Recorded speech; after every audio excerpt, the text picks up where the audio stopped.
Okay, so our phone battery, look at that, it says you're live, but it says you're live 5 seconds after you're live. Our phone batteries died. We tried our second phone battery, but that died as well. So we're just going to go through each of the 12 months briefly. Not going to take too long, not going to do too much of a reading for each one. We'll do one more so for this one because it's the first one, but the others we won't. We're hoping, but we don't always do what we hope, to come on each month, and we'll gather the cards up again. And we've also brought in Ice Scriber Steph. She's a part creator of this conscious, looks like pro-conscious, but I think it's meant to be pre-conscious, emotional kaleidoscope, the introspection deck. So it gives us a question for each deck, and we will do a little moonology card, moon magic card as well. It's white and black, so we'll pull one from each so that you have the choice to the depth. The black, you go deeper, because that's the subconscious and pre-subconscious, and the white's the conscious and the pre-conscious.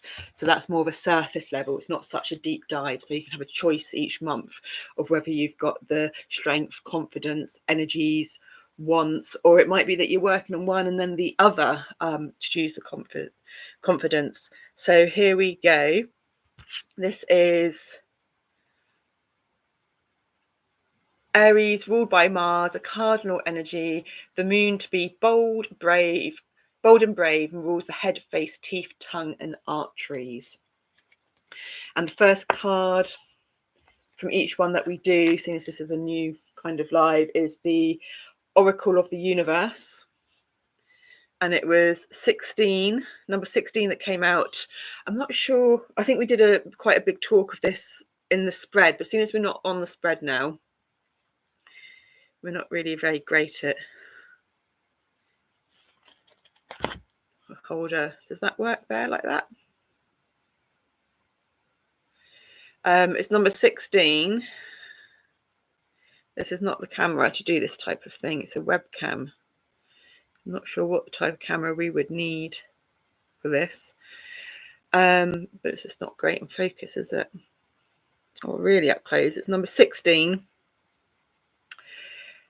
Ursa Minor and consequences. 16 is the number of the Tower card in the tarot, which is ruled by Mars. Mars is the rule, which is the card of Mars. Mars is the ruler of Aries, and we're starting this Astro year with Aries, and it's due to the super new moon partial Aries solar eclipse at 9 degrees. So we're all about completions in the physical, tangible reality. We're about the final purging of any blockages or congestions that are preventing us from reaching our dreams, our manifestations, our goals, whatever. We just did a bit more on that one. The polar bear for us personally symbolizes the fine line between mysticism and insanity, whereas on the journey to mysticism, to the spiritual for circular vortex, circular system thinking, out of linear, logical, conventional, societal thinking, it can feel like we're losing our mind, but what's actually going on is we're finding our mind. And then we're going through these outer regions of the galaxy.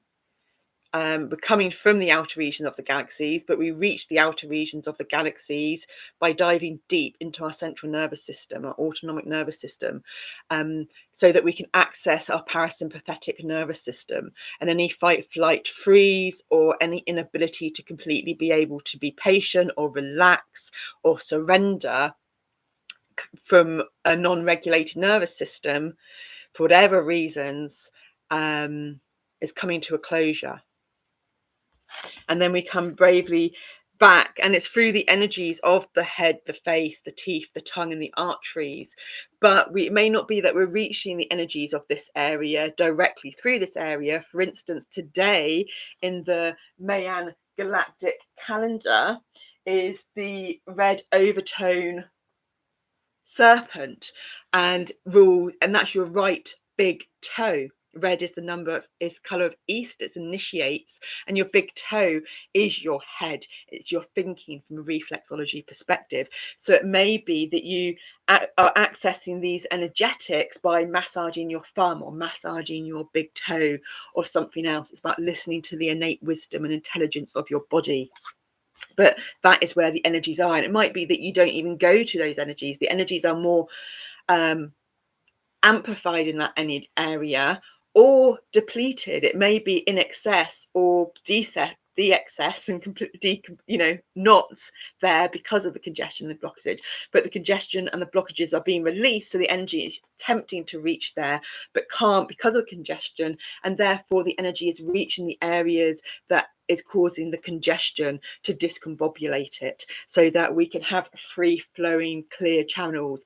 Our guttering is being cleaned of the leaves from autumn, so that the water can flow freely through the channels of our energetic meridians, our nadis, our sen lines, our depending what terminology you want to use. And so the next card from the Queen of the Sun Oracle, to bring us from the extreme peripherals of the outer, because we've dived so deep inwardly, is 27, and it's Helios cycles. And this is a completely new deck, and because we're on Aries in this one, 27 is if you look on the banner of our home page, it's the 2 and the 7 that you can see on our Tesla picture, sacred geometry picture that we drew, which is both. It's the mirroring. Normally when you see the sacred geometry pictures of the Tesla code, you've just got the 3, the 6, the 9, and then the 1, 2, 4, 5, 7, 8. But we've done the mirror because to become a whole energetic being, it's about the integration, the alchemization of the tangible and the non-tangible. And the 27 is special for lots of reasons, but we're just bringing everything together. So we're just going to read a little bit from the book because we're on Aries, and this is bringing us into the year's cycles. Let's see if we can manage that.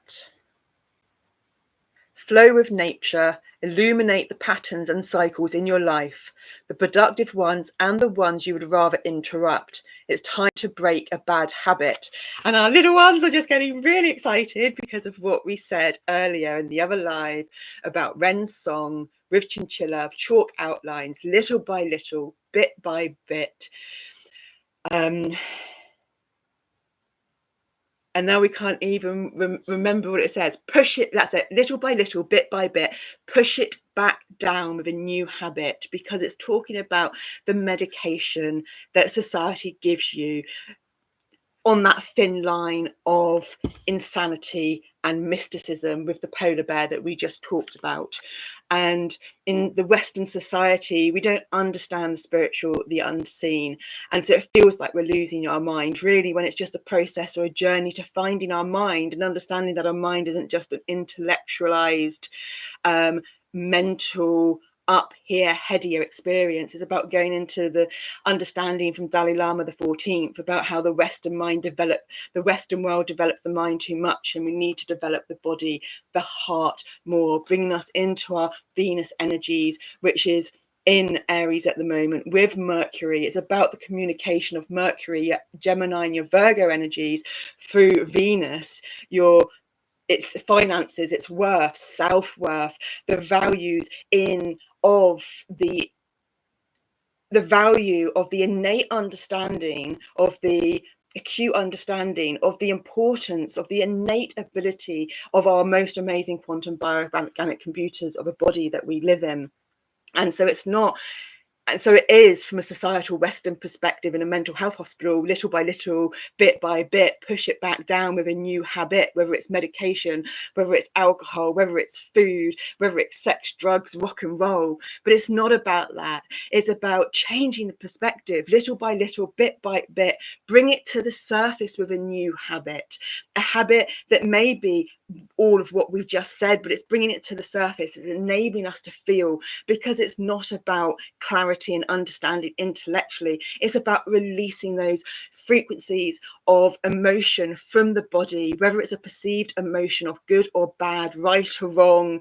It doesn't matter. It's one and the same thing. It's the opposites in the linear world that come together to the circle. That is the one and the same thing. But now we're getting to a state where that paradoxical opposite of one and the same thing doesn't go and explode our and our pathways, because we've done the dance. We're doing the dance through self-observation and self-awareness, the self of Aries, from a conventional understanding of I am to the actual we are. We are a human host body of an amazing collective of individual bacteria with their own mind, healthy, happy, bouncy bacteria. Hopefully it depends on your own individual fuel consumption and makeup, which you may wish to change or not change, to be able to get that communication from a Virgo or intestinal bacteria individual to a bacterial community, a healthy, happy, friendly bacterial community,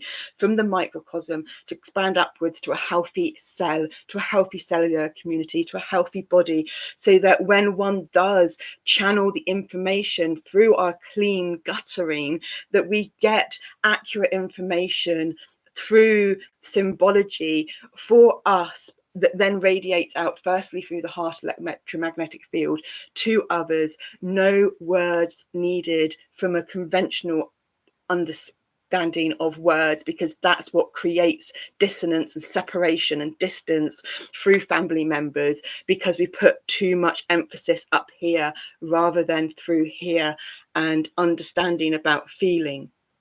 And so therefore connections can be made, but first they have to be made within oneself, understanding that it's not this or that, it's this and that, and everyone's got their own subjective experience and understanding, and that's like their experience, and we've got our experience, and all of it is just as it is.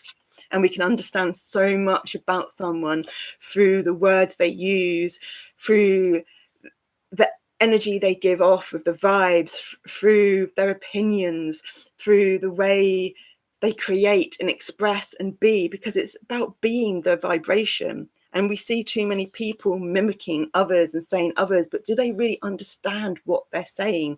Can they paraphrase what someone's else said and align it to their own experience? So yeah, we absolutely love that, because a habit is just a regular routine, something we do often, and it doesn't need to be every day. I flow with the cycles of nature. I mean, that's why we did our garden. That's why we grow our food, for our bacteria to observe the cycles of nature, so our littles could learn and understand, because our littles are our stunted generational consciousness, and everyone has multiple aspects and facets to themselves, but most people it's done internally. It's not forced outwards like it was with us, but it still goes on. It's just a different, it's just the same frequency expressed through a different dimension of our multi-layered, multifaceted balloons and balloons of bubbles, and twisted of the way our fascia and our matrix works in our connective tissue, and the communication that goes on through the electrochemical energy that comes from our gut biome up to the brain, that goes and transforms into the electromagnetic energy, that being Virgo on the bacterial communication, electrochemical energy, that goes into the electric magnetic energy of the EMFs, which is Gemini, because then it gets into our nervous system to send the electrical impulses through the nervous system to tell the body what to do. Helios is the Greek titan of the sun. This is why we have that. I don't know if it's easy. Should we get it, see if it is, because otherwise it will be harder.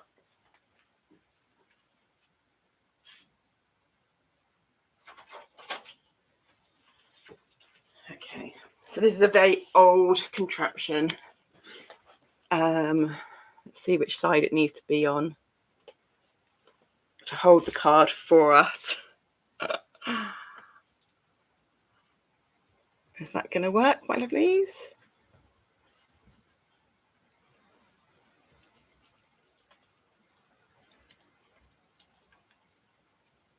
Kind of. If we go behind it,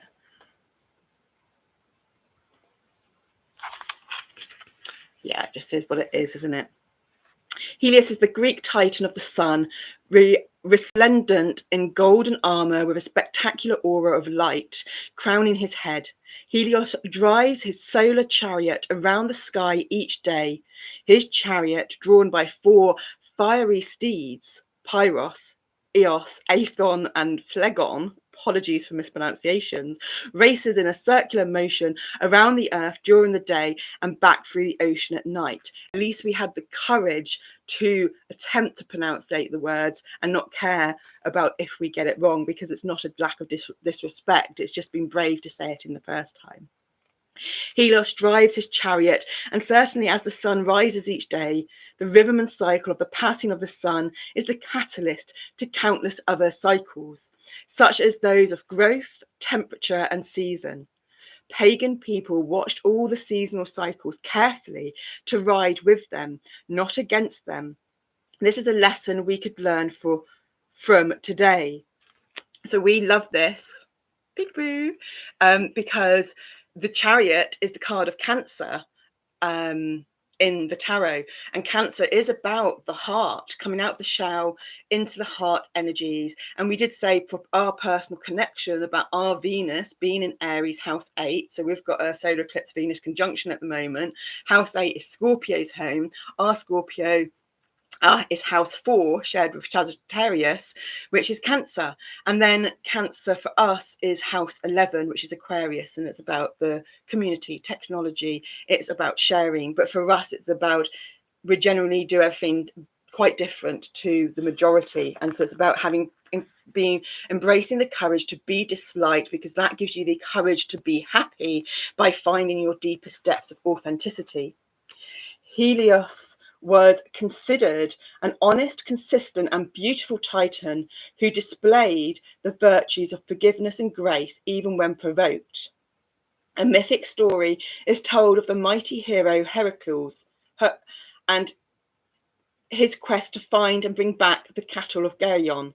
To do this, he had to cross a scorching desert in Libya. Sunburned and half mad with thirst, half mad, the fine line between insanity and mysticism. That's what polar bear represents for us. I'm glad we read this, actually. Sunburnt and half mad with thirst and his rage at the heat, Heracles shot an arrow at the sun in vengeance. So there's the Sagittarius energies of our shared house 4 and house 3. So if we're bringing up these energies for us, then this is a collective reading. How is Sagittarius and Scorpio impacting you in your chart? And you don't need to know your houses, like we came to the clarity in words before. If you don't know your time of birth, and you don't, so therefore don't know your rising sign, you're going by your sun sign. And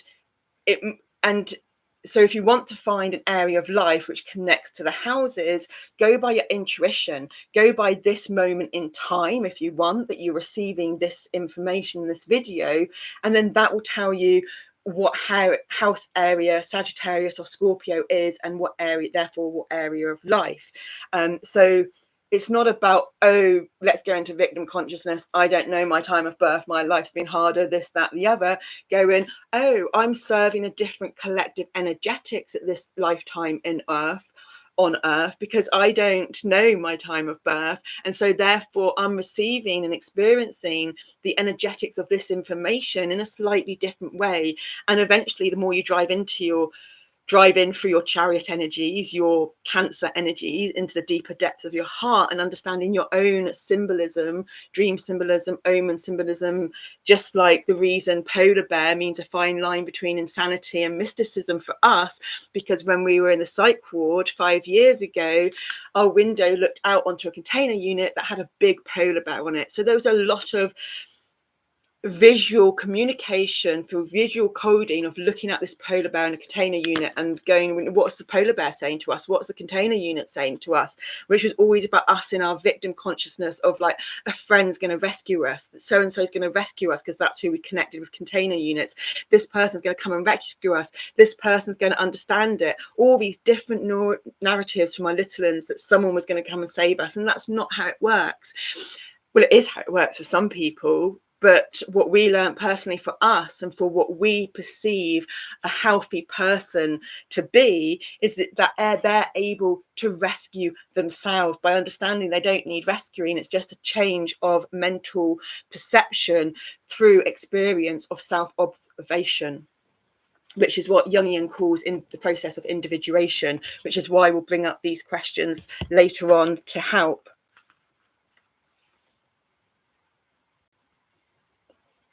To do this, he had to cross a scorching desert in Libya, sunburned and half mad with thirst in his rage at the heat. Heracles shot an arrow at the sun in vengeance, knowing that this was a disrespectful action. Heracles repented instantly and asked for the forgiveness of Helios. Seeing his predicament and admiring his fortitude, Helios not only forgave the hero, but lent him a golden cup, which he himself used to sail across the sea every night. This ensured the success of Heracles' missions. Companion stone or metal is charoite, Charoite, because I don't know if we're pronouncing that one correctly either. Now, that is the only card we're going to read. We might read some others out of Aries, but when we say that's the only card we're going to read, we mean we're not going to read from the book for the others. The others we're just going to touch into because we're hoping to come back to them. But if we don't come back to them, those cards are still there for your own interpretation to strengthen your own intuition and your own part in the collective energetic frequencies, because the collective is made up of all us individuals. And if you're here because for some reason you're being attracted to it. But just because the collective frequency that's been attracted and is the same doesn't mean the worded narratives are the same. And it's not about us delivering you a story and a narrative. That's not what we're about. You can go to plenty of other people for that.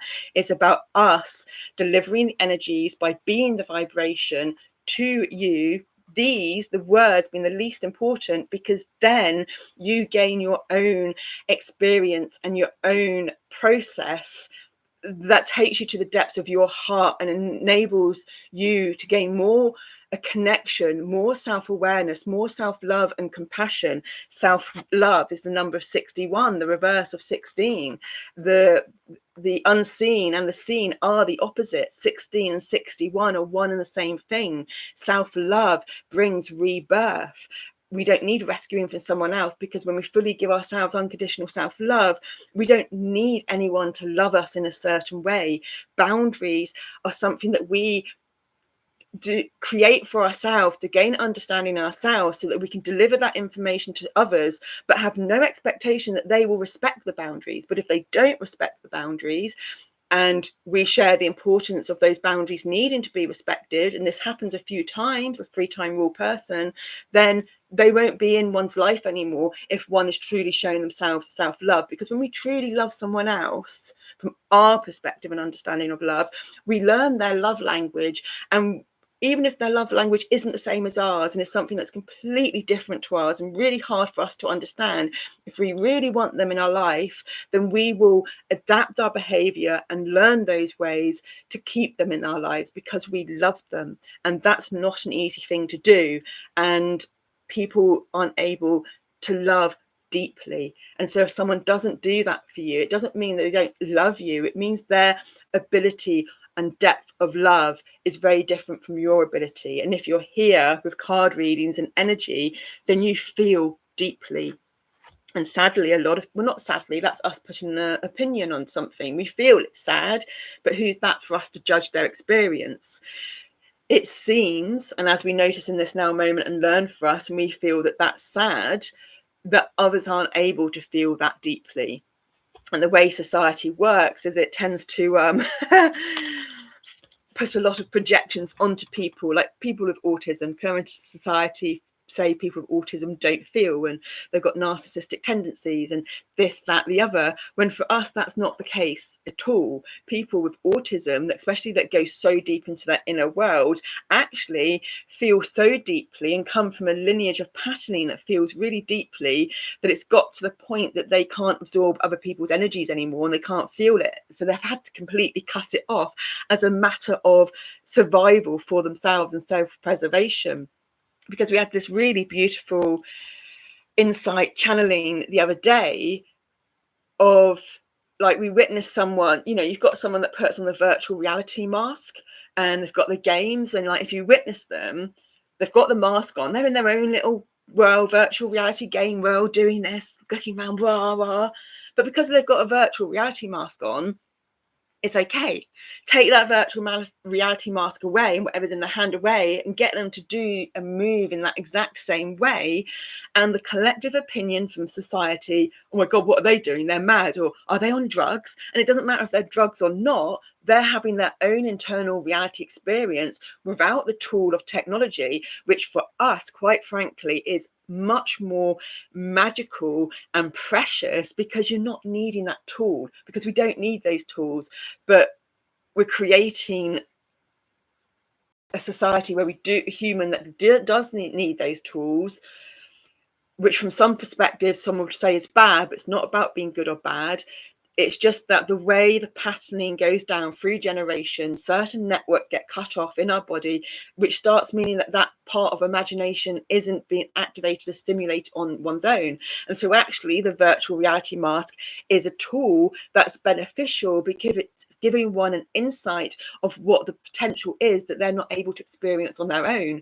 But a tool is a modality of support, which if we use that support all the time, it becomes habit, which then limits us to not being able to tap into our own gifts. And so actually habits of using the tool all the time, or not using the tool all the time, it's that regular, that doing something consistently and regularly really often, that actually kind of messes things up. And it's about keeping it alert, keeping it alive, a little bit of this, a little bit of that. And it's reminding us of intermittent fasting now, and how with intermittent fasting, it's about the two metabolic rates of the body. You've got the sugar burning fuel of the body, and you've got the fat burning fuel of the body.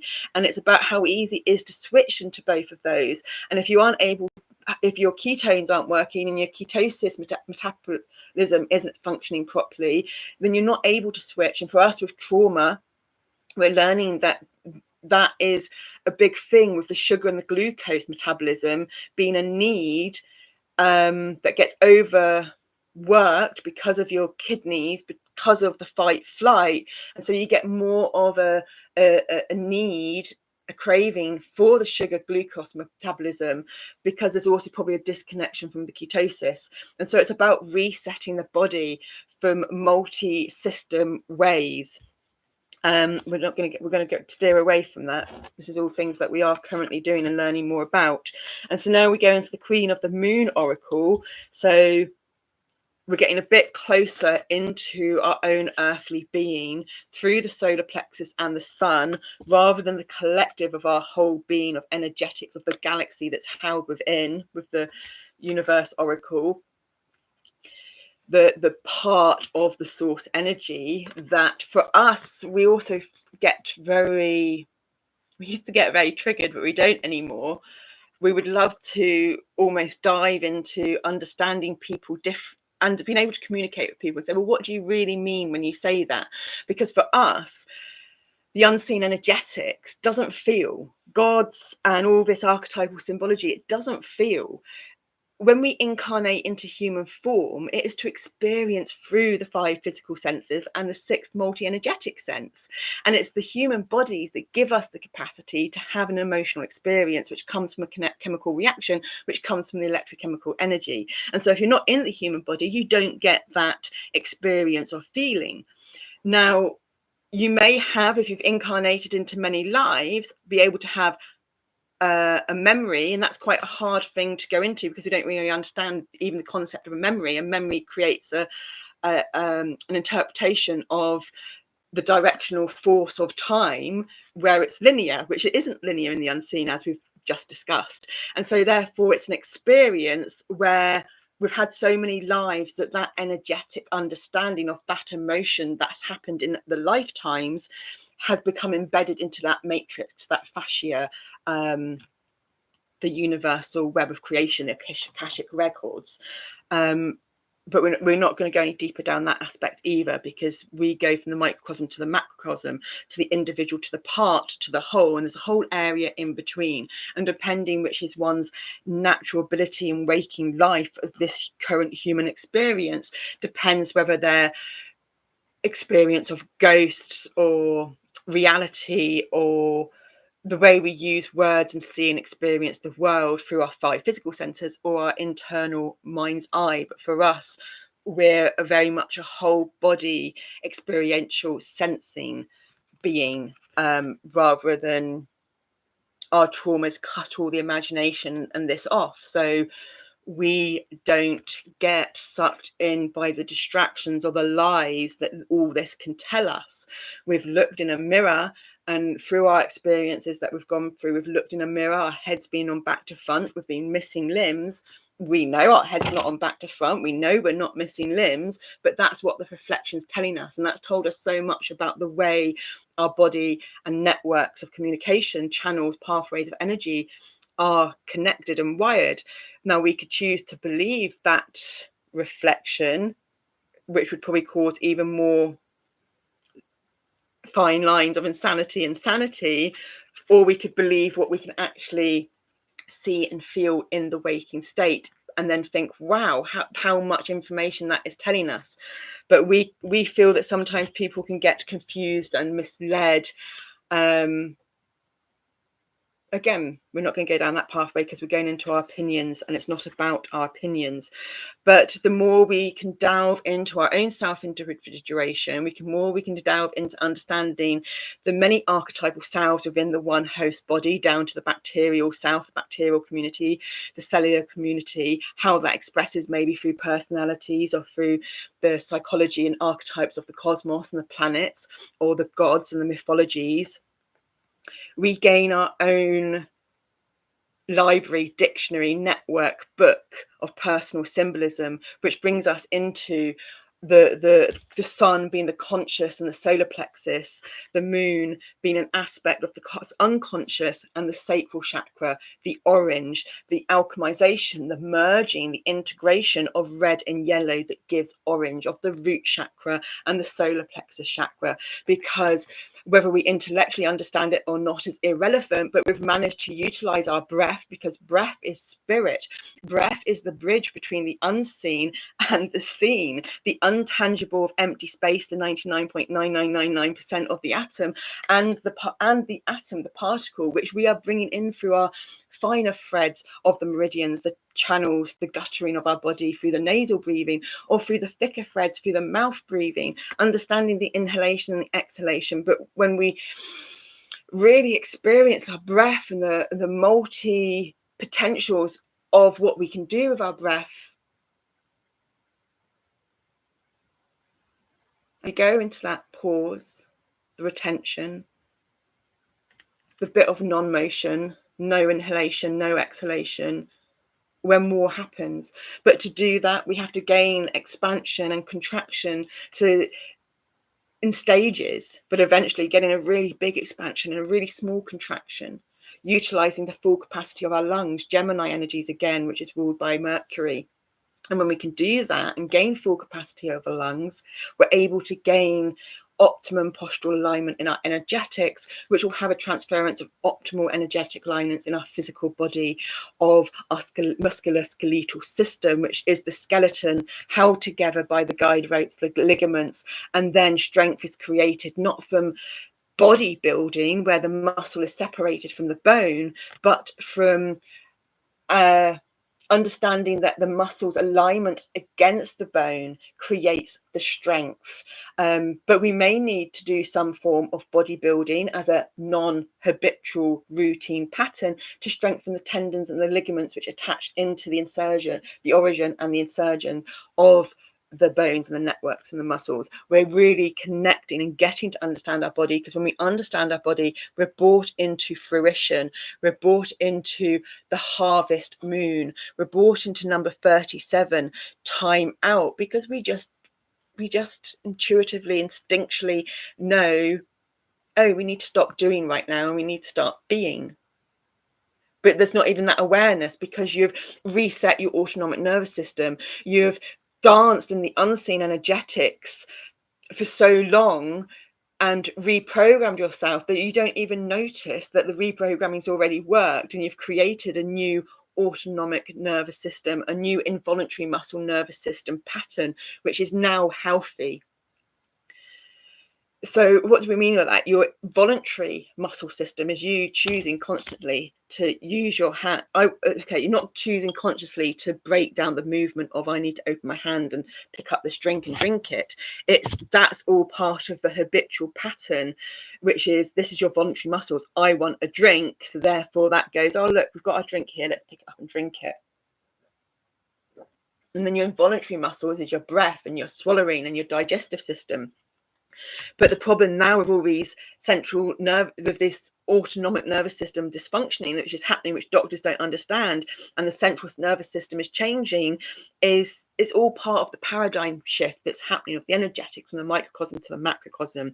And it's not something that can be linear, masculine, logically, in current societal paradigms and ways and systems broken down. We need to embrace ourselves to be able to do that, and then we get the harvest, we get the fruition, and it isn't necessarily from the perspective or the limited terminology that we came from. And then we go into the Moonology oracle cards. Dito pai, dito momo, it's dito pai.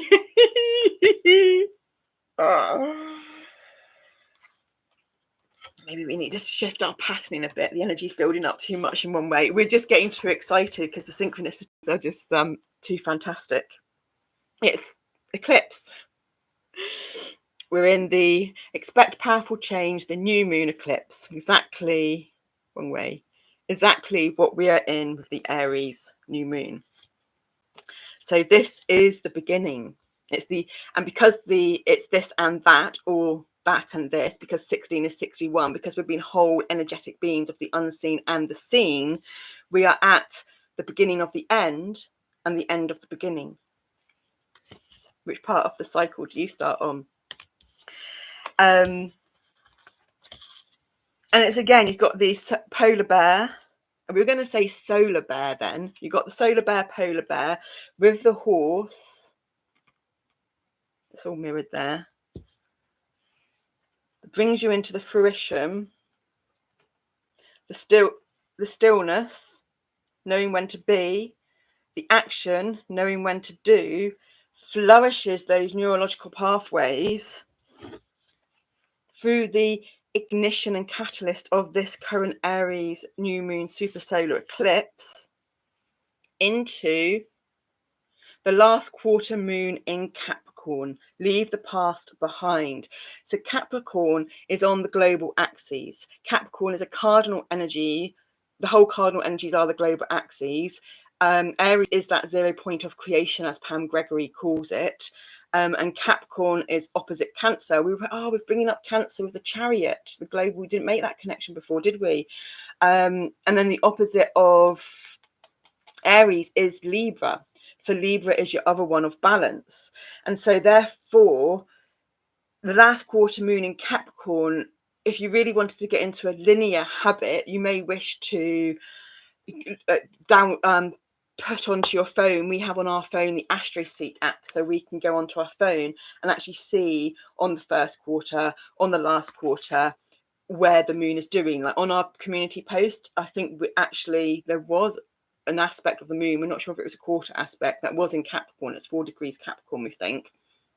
But there may be that you want to preempt it, so you may want to go on and see when there is a quarter moon, which will be a 90-degree angle, sun and moon 90 degrees in Capricorn. And you may wish, because sometimes some of us do this, we'll go on these, not consciously, we'll suddenly go on these spells and be taken down these rabbit holes of these different energies, taken to these really synchronistic moments where we then know that we need to put that information into the diary, the schedule, calendar, the diary on our phone, so that an alarm will be triggered on that day when it happens. And when it does, we'll go into a meditation.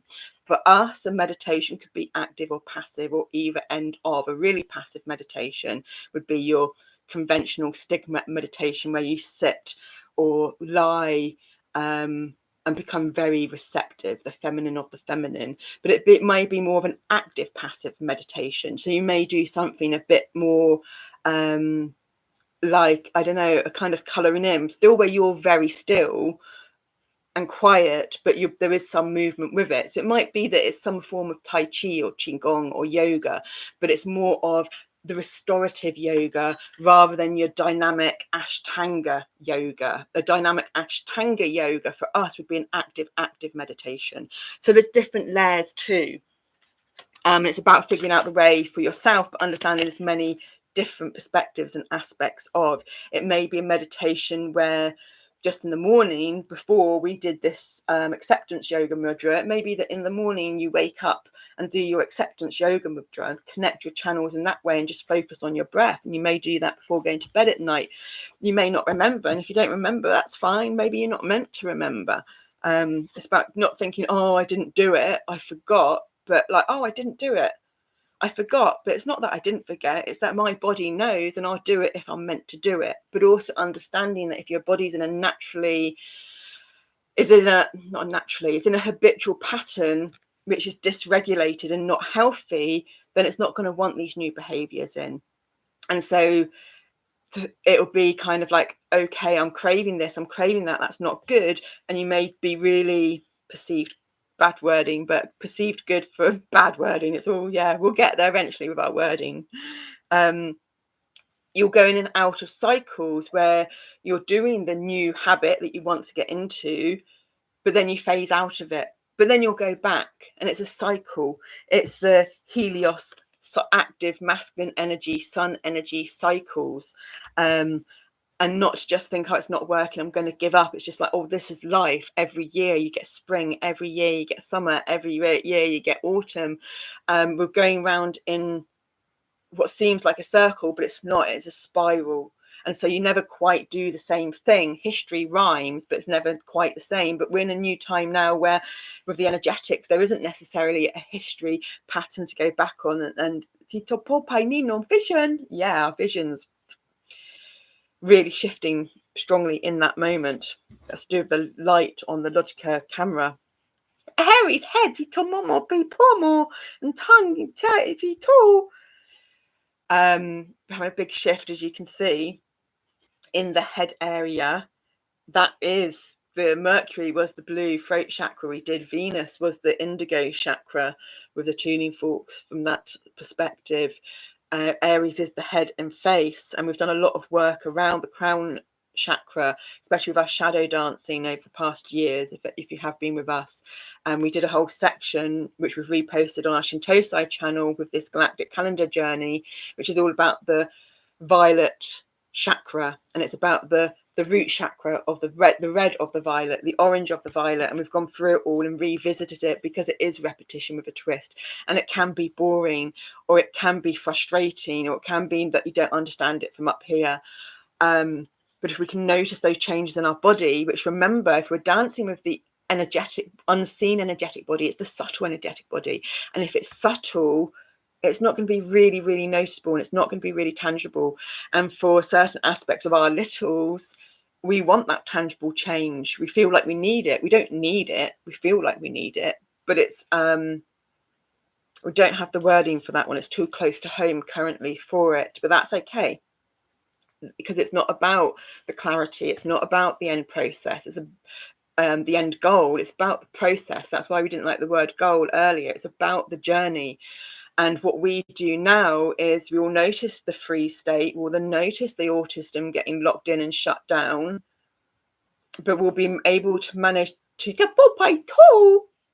that's right, not talk on the phone to someone, but start an audio diary, because it doesn't matter what words come out. It doesn't matter if it's positive, negative connotation. It's about the process of the releasing those blockages and those frequencies, so that they're not getting introverted and stuck in, because that's the pattern that we were taught to suffer and not to communicate and not impact anyone else with our feelings or emotions.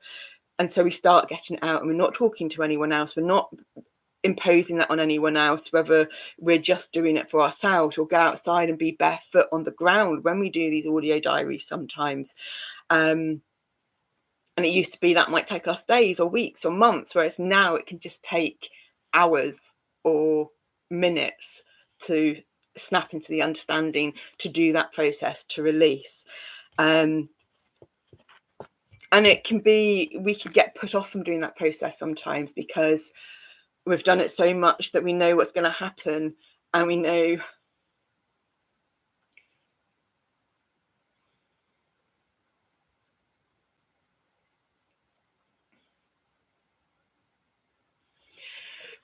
how hard and how much the feelings are going to impact us. And our instinctual natural ability could be to pull away from that, and actually it would be better to stay numb and not feel it. And that's why, if you're on this journey, then you are so courageous, because to fully feel, especially through the depths of personal trauma, family lineage trauma, cultural trauma, and go through that experience to really find your gift, is much deeper and muddier and murkier for some. And what we're learning is that it's about not putting, yes, we will get caught in victim consciousness sometimes. Yes, we'll get caught in the fact that it's harder. But then at the end of the day, it's like, well, we've got this choice. We don't have to get to this point. If we want to, we can stay here or we can go there. But sometimes the choices can be quite complicated choices, to know that, well, yeah, we don't feel like we've got a choice, because if we don't do this, then this is going to happen.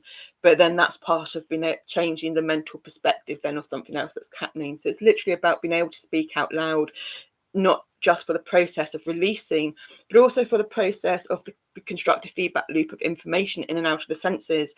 And you can watch now some Haramain if you want to understand this on a non-personal level, because that's the fundamental energetics and frequency of the universe. Everything is a 639 hertz.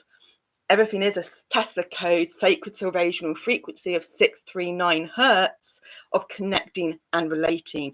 Everything is a relationship between one thing and another in the universe, in the multiverse.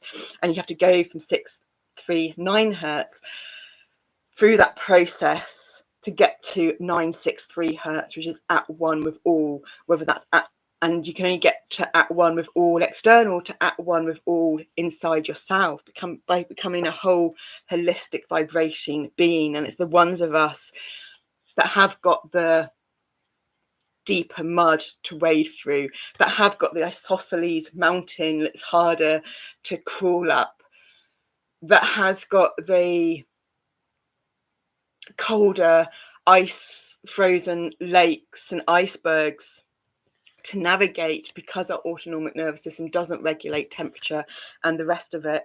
But drawing on this, gaining this knowledge, experiential knowledge, draws down the moon, the last card. So this actually,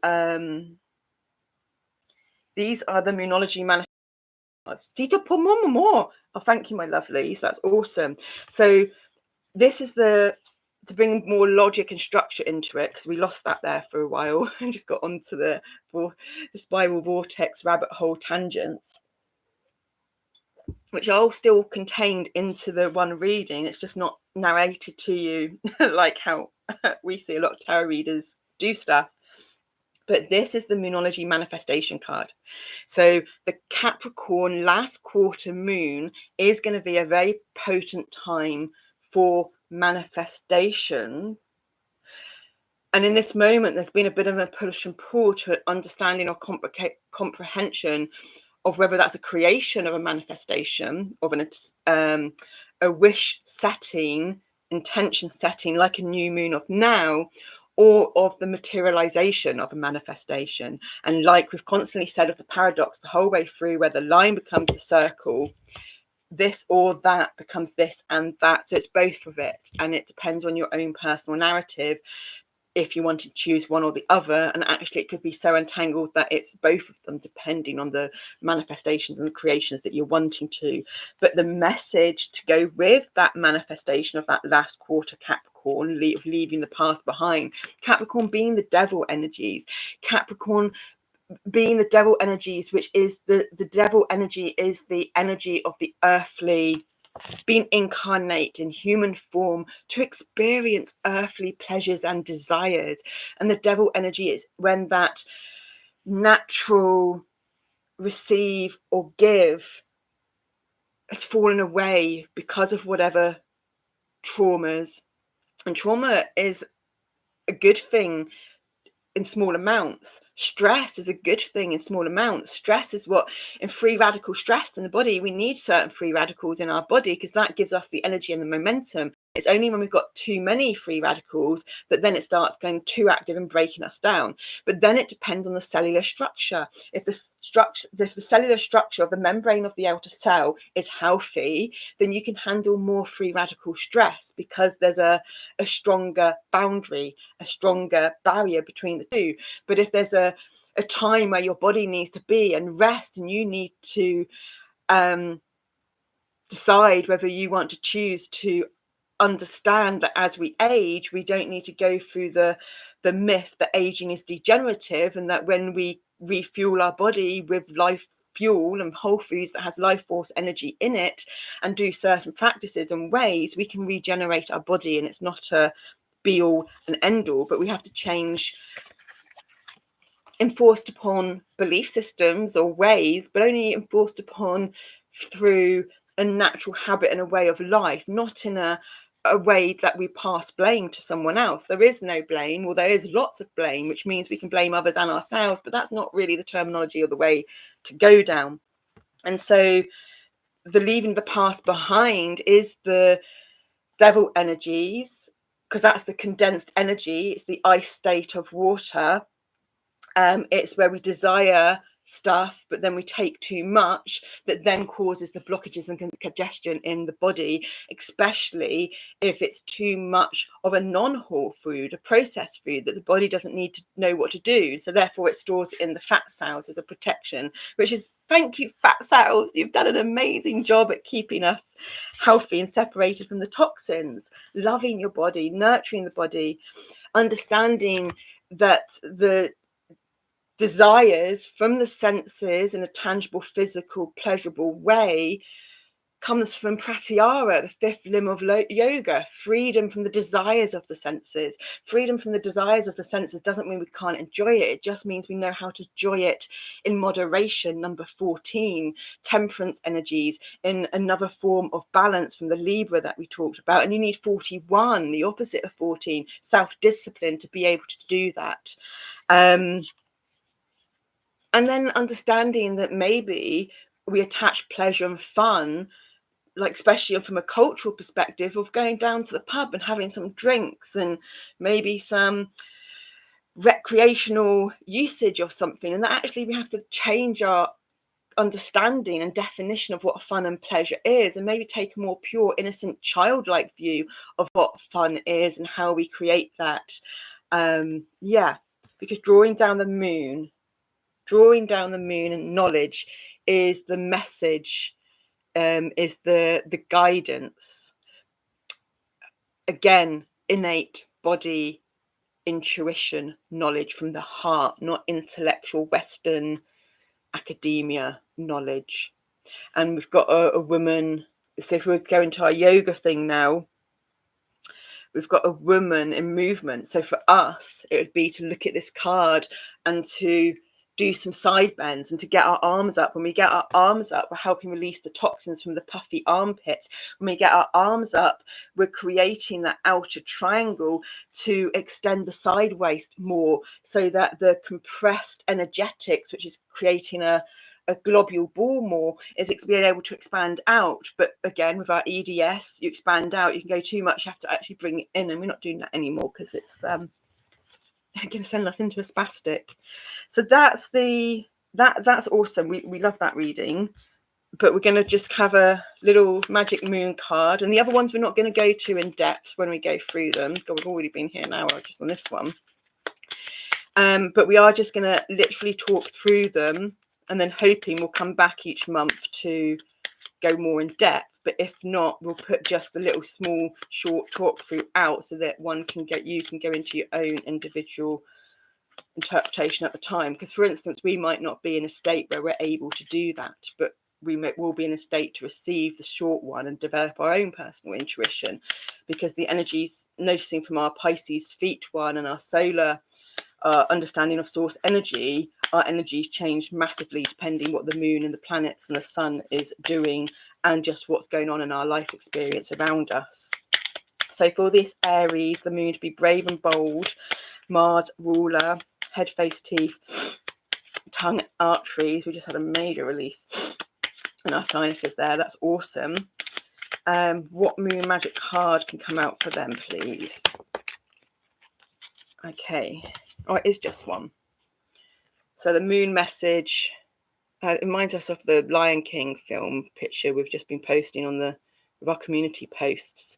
Sitting on the cliff always gives us a full card energy, but rather than a full card of leaping off the cliff, you're just sitting there, and it's a time for being rather than doing, and being receptive in your meditation.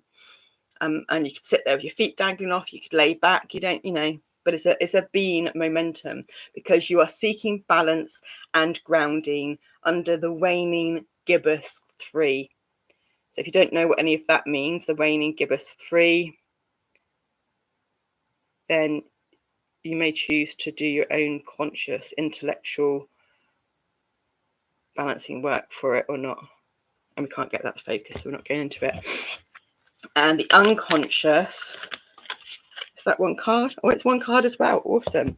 The ink blot, Rostrum, whatever that word is, there's a head right at the top there.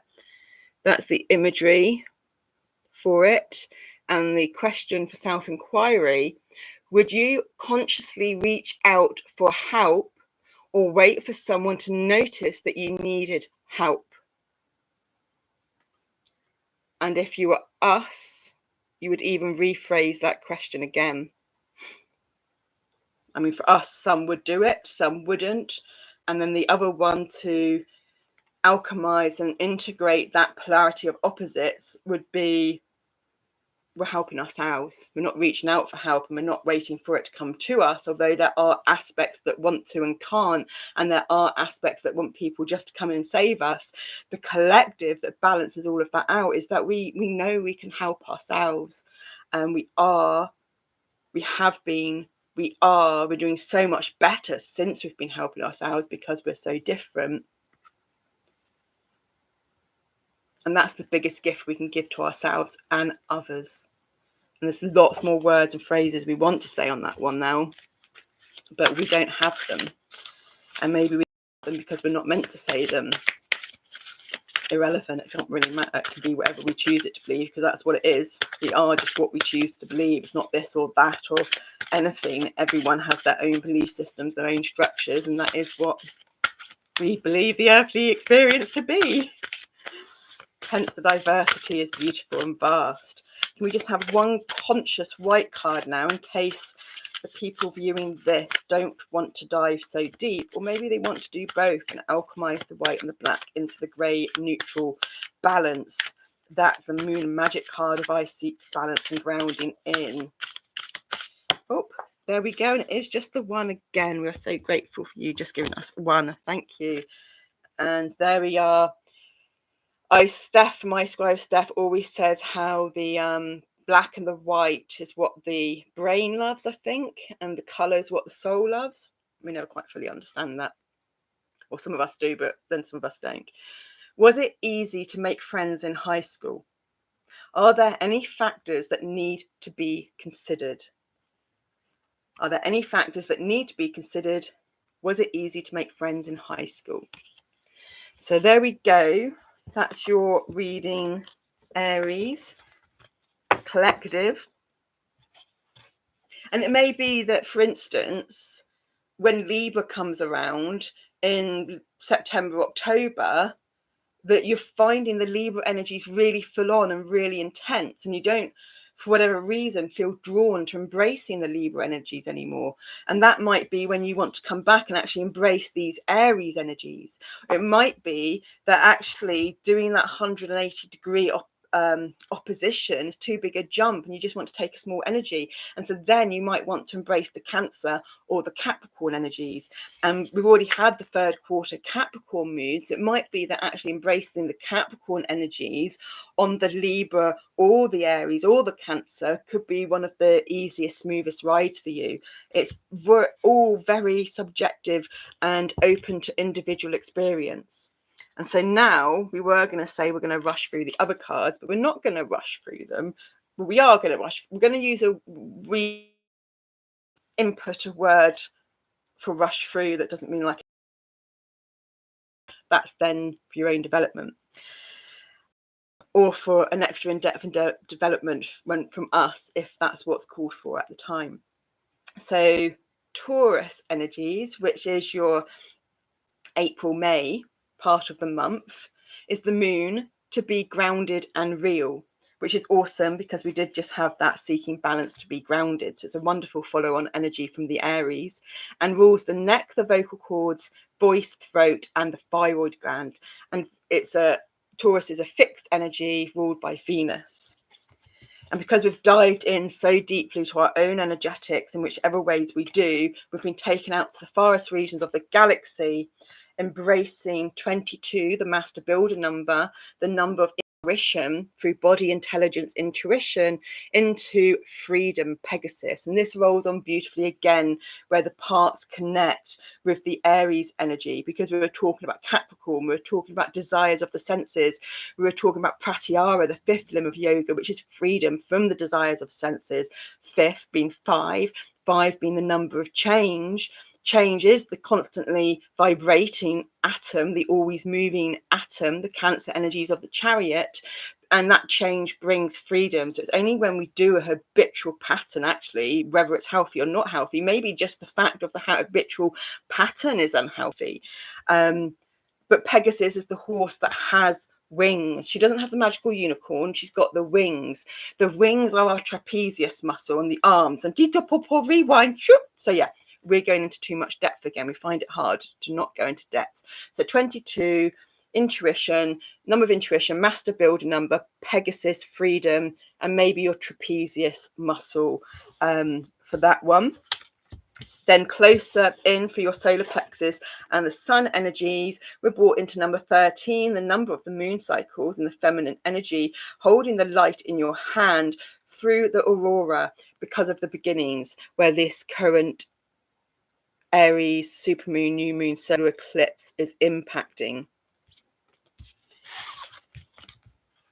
Because you then find yourself with number 13 again, from a different pack, the waxing gibbous 4, and your will. And you've managed to connect your energies so attuned, because your body, your body knowledge, your body intuition tells you when you need to be. You've now stepped out of the conventional academic societal Western mind into the body intuition and knowledge through the numbers of 13, 13, 13, through the numbers of Shintosai numerology, of the conventional numerology of where you add it together, 13, 4, 13, 4, 22, 4. For perseverance, for seeking balance and groundedness. Before with Aries, 4 is groundedness. It's the foundational structure coming from the Virgo energies of this Mercury, retrograde Mercury with retrograde Venus, all in Aries, Virgo ruling your hands and your arms and your nervous system and your lungs, hands and arms coming from your shoulders of the trapezius muscle, coming into the aspect of the Moonology card that's going to help you out because you're very close to achieving your goal with the gibbous moon. Now, there's no particular astro energy with this. It's the gibbous moon, and so therefore It's the gibbous moon from any astro energy. It's just the gibbous moon cycle. The gibbous moon, we would have to check again.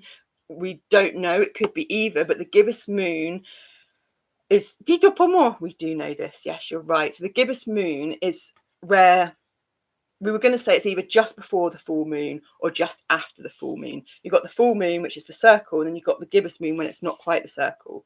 Now, if you get, I don't know if this is mirrored on here or not, but if you get your right hand and cross your right hand over with your left hand and make two C shapes, you can see the two C shapes. It'll be like that with you when you do it to yourself. You can't really see the C shape here because our knuckles is in the way a bit more, unless we kind of do that. Now, your right hand is the new moon. So when you're going from a new moon to a full moon, which is the waxing, the part that you can see of the moon is always going to be on the left-hand side, but you only know that by crossing. And you know that you need to cross because of the figure of 8. Seen in the scene, it's always going in this crisscross, zigzaggy pattern. It goes from here to here to here to here. That's always how it goes. You always need to do the cross to get the connection. X marks the spot, and then the new moon is always on the left feminine, the left, the present. We're in the present moment on the left. How else can you remember that? Left has an E in it, present has an E in it, past doesn't have an E in it, right doesn't have an E in it. E being the sound, I think it's Chinese sound symbology, because E widens the mouth and helps the energies from up here calm down, chill out, like blowing out a candle. I'm pretty sure that accesses your liver, and is your spleen, is your kidneys, but we can't remember all of it exactly, so you'd have to do your own research. But we can use all these different tools. The gibbous moon, therefore, if we are to do that, the top left hand is missing. So if we cross over our hands, the gibbous moon is the big part of the moon that comes before the full moon. So the gibbous moon is the waxing aspect phase of the moon. That's going to be beneficial to you to help with your manifestations, whether that's to actualize them or create them, and to find out what it is you want, because you don't know what it is you want. And it's the first quarter moon in Cancer. So in Aries, they had the third quarter, which is the opposite side of the scale, in Capricorn. And Capricorn is Cancer's opposites, and we've been about the opposites all together in the linear that come round to form the whole. So we've really got this push and pull tension. It's on the guitar string. To get the guitar string, whichever guitar string you need, thickness for whichever note you want, and then when you put it in, what are you tuning to it? What tension are you doing on that guitar string to pluck it? Nerve touch time massage. You pluck your ligaments like a guitar string to help release the tension, the congestion, the blockages. Your vocal cords, sounding, singing, talking, whatever, is a subtle vibration through your vocal cords down to your intestines to release the deepest of congestion inside. And we don't need to do that. If we're going through the releasing of the blockages and the trauma and the dissonant frequencies, we don't need to ask for other people's help and do that around other people, especially if we're going to not be in control of our words and our actions, because they're going to say or do something that triggers us, and we're then going to hurt them, because hurt people. And hence another reason to do audio diaries, just to talk it out with yourself, just to ask the questions you want to ask. And it may not come back to you in the moment, but you may find the more you do that the questions start coming back. We're in Taurus energies, the throat, the vocal cords, and we can't say how magical and special and profound and what a lifesaver primal voking sound has been when we've been completely, what people would say sleep paralysis is, but for us it's the opposite end of the scale. We're in complete paralysis in a trauma state episode, and we can't do anything, and it's terrifying. We can, even if we can't breathe, because sometimes we can't breathe, but we can make a sound, even if it's a primal desperate sound of, and that starts releasing things. So first quarter moon in Cancer, push through any securities, because in Aries energies, we've managed to leave the past behind with the third quarter moon in Capricorn. Beautiful. And that's when we do that, the manifestations will just start flowing in, because they might have been building up in the electromagnetic field, like a voicemail system on your phone where you haven't listened to the voice messages because you can't handle it, but then you get into a space where you can handle it, and you've got a build up of voicemail messages to receive, because we're in the throat chakra. So it might be that you haven't opened a lot of emails for a while, but you open the emails. That's not so linked to the throat chakra, but it is still a form of communication. So it is still linked to the throat chakra, because the throat chakra is your Mercury, it is your blue chakra, it is expression, and it doesn't have to be in words. So I would almost say the voicemail phone thing is like your throat chakra. It's your blue of your blue. It's your throat chakra of your throat chakra. The emails, because we're getting very much into the fractals and the parts, and understanding that we're not just this linear, isolated, non-vibrating. We're very dynamic. It's always moving. The email to be the throat chakra and expression, but you're typing, and it's not through your vocal cords. It's through your arms. So you're almost coming down more into your heart chakra, or going up into your third eye chakra. We're getting limited on the word to be able to pass through that. But the message and the guide for that one is the moon maybe. And it's intuition, which is just awesome again, because we started with the number 22, the number of intuition, the master builder number. Because when we build our own reality, when we create our own life through our unique interpretation and understanding of the energies and the wording, we develop that through perseverance, we develop that groundedness and that fundamental, strong, flexible, balanced, foundational structure that can withstand any storm, any cyclone, any earthquake, because we understand the natural forces of nature through the observation of nature and the seasonal cycles, like before in Aries. And again, it's the horses card. It's lots of horses, the horse and the chariot in Aries, the Pegasus with the wings and the trapezius, to the double horses behind Gemini again with Mercury.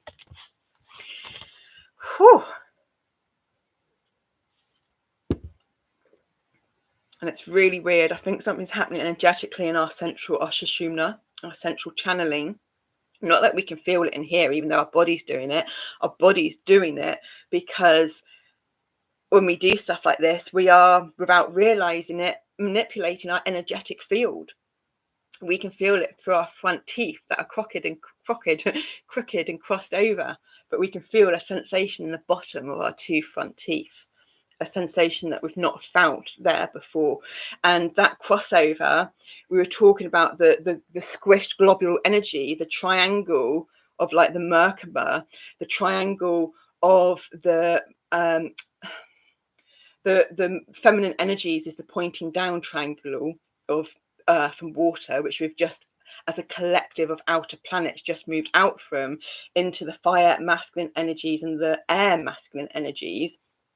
So therefore, those two triangles that have been pushed down, they're not quite creating that six-pointed Merkaba, star Merkaba patterning.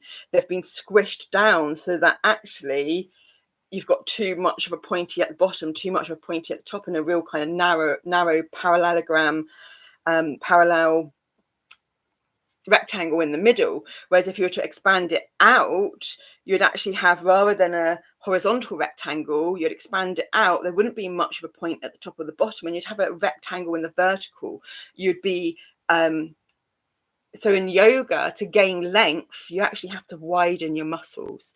So there's this, I don't know, making a pizza-based dough circle, where you can't just keep rolling in one direction. You have to keep turning it. And if you do small increments of turning, you get more of a circular template. There's so much information coming in there. This is exciting. Maybe we might get into our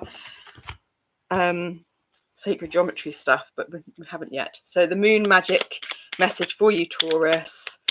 And even now, this is from one perspective a scene for the energies throughout the year, but from another perspective, it might be that you're still in masculine, not limited as in, that's not meant to be derogatory, but you're still in your masculine energies where you need to be limited, and that actually you want to go by your sun sign. And so your sun sign is Libra, or your sun sign is Taurus, or it is Sagittarius. And so you're looking at it from that perspective.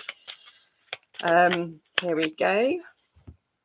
So fabulous. You're sitting down on top of the cliff with Aries energies, and now with the Taurus energies, you're standing up on the peak. So in the Taurus energies, however you're looking at this, it could be now, if you're looking at it like that, it could be next when Taurus comes round.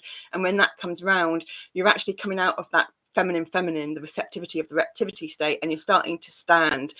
You've found your foundational point in your sitting. I know for us with yoga, we could never do our sitting poses. Our pelvis, because of the trauma, wasn't aligned. And it wasn't just the sexual trauma, it was because of we had a horse accident and we fell off our horse and our foot got caught in stirrup and it twisted our sacrum in all 3 planes.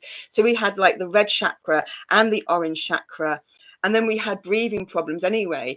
And this was before we didn't smoke, but we had breathing problems. So all of our red orange chakras had fundamental foundational misalignments in their energetics, and so we could do the standing up, but we couldn't do the sitting down. But the standing up that we were doing wasn't maximum output, most ease. We weren't using our Sagittarius 14 moderation, because we could do 41 self-discipline of our Sagittarius energies, which rules the thighs, the hips, and the liver and the sacrum. Our thigh muscle wouldn't work. We would use 4 other muscles just to make our thigh muscle work, and so therefore we're always exerting more energy than what's necessary. So it's no wonder we've got to this sense of depletion. And that story's been told because there may be information in it for you that could help. But now you've gone through the depths of feminine receptivity, to not being able to use your body, to watching the dissolution of your body in whatever perspective. It might be the dissolution of your mind, to then reorganize, restructure, and repattern, because the tower energies of 16 that came up in Aries energies is deconstruction for reconstruction. Because now you've got the subatomic unseen energetics of the quantum realms, the spiritual realms, to stand up, because I explore my wildness and dance in pleasure, because we've understood the Capricorn energies of the devil, where we incarnate into human form to have a sensory experience, but we are now understanding the fire energies of Sagittarius and the temperance of 14 moderation and 41 self-discipline, to be able to receive or give, and not just need to feel that empty void because it's so scary, because actually that empty void is the space. The void is the portal. The void is the 0.0000% of the atom. And in yoga, we want to create space in the body, because when we create space in the body, we create freedom. And it's the moon god Dionysus. And we did actually start this reading, which we didn't want to do, but it's like we're placing our organic wild state with our hair, because we don't bother with doing anything with any of that. To explore your primal wild self. I explore my wildness and dance in pleasure, because you don't need your pint or your triple shot of vodka coke to give you the alcohol sugar fix to relax and free yourself up, because now you know how to breathe, and you know how to release and regulate your parasympathetic nervous system, and regulate your autonomic nervous system. Your vagus nerve is coming into balance. Your vagus nerve is your crown chakra, your rest and digest, your being, to your active, your doing. Yeah, we're loving it. So we're going to start on the conscious, the question for self-inquiry from the conscious or the pre-conscious, the white, the one that if you really don't want to dive that deep, you can dive into this one. And we're not going to keep shuffling. We're going to get a bit quicker. We've gone into a bit more of a smoky colour. Smoky colour actually looks like a bit like a lion and a dog with a wonderful crown chakra crystal opening. But Harry, you have to put it this way around to read the back. What can you do to emotionally declutter to create a less anxious environment? We can actually physically declutter to create an emotionally less clutter environment. What can you do to emotionally declutter to create a less anxious environment? And this is your pre-conscious. So if you think of, we did do a video on all of this. So if you've got a circle and you think of the circumference of the circle, everything outside of that is like the galaxy and oneness and the collective. Everything inside of that circle is you. You have another circle inside of that circle, and that's like your, see, for us, that's your unconscious, and the unconscious is your subconscious and your superconscious. But we'll leave the substitute, that will get us, we'll leave that out of it. That's your subconscious. And then if that line that's separating your inner circle and your outer circle, if you were to zoom in on that, it actually ends up that it's another, like a very minor circle in between. And then you split that circle into two. So you've got your conscious, you've got your subconscious, you've got your pre-conscious, and you've got your pre-subconscious. So this is your pre-conscious. So it's still staying in the white, it's still staying in the awake, it's still staying in the, from one perspective, easier. If you are someone that dances in the light and the awake, easier, then it's going to be easier. But if you're someone that actually prefers, like a Scorpio, prefers dancing in the depths and prefers dancing in the dark, then this actually might be harder. It's very subjective. But the pre-conscious and the pre-subconscious is the fence, the boundary, the no man's land between the two. And we'd actually kind of say, because that's closer to the boundary, what's coming to us in this moment is it's more of an individuation process. And that when you're in the conscious and the subconscious, you can be much more open to the collective subconscious and the collective conscious. When you're really isolated into that boundary and that no man's land, it's much more about you. And as an example towards that, with traveling, and if you've ever seen the no man's land between two borders of two countries, sometimes it can be quite big and it can be quite fast. And you can actually get people living in that area, especially if there's something going on with the country. And so therefore, if you are living in the no man's land area, you're not really abiding by any laws of any government because it's not ruled in that area. Although if you were in the middle, it could be that like one heart, and it is a vast space, that again, you're going into that more breakdown of vastness, but it gets more murky and it gets more muddy of the clarity of the rules and the laws that are actually enforced. And so now then the black, the subconscious, individuation, self-inquiry question that you can ask yourself, Taurus, even now in these energies, or for when Taurus energy comes about in end of April, start of May. We said we weren't going to shuffle to be a bit quicker. Is heart chakra energies, green. What is the biggest what if in your mind? And again, you don't have to listen to these questions. We used to very much live by what if. We used to do lots of things because of what if. We're really noticing the crossover energies in this again. You got the crossovers here in the center, but then you've got the connection at the top, which is like the linear, and it's all connected up here, but then the separation down here. So right now for us, this is like your leg energetics, which you really can't do this finger thing.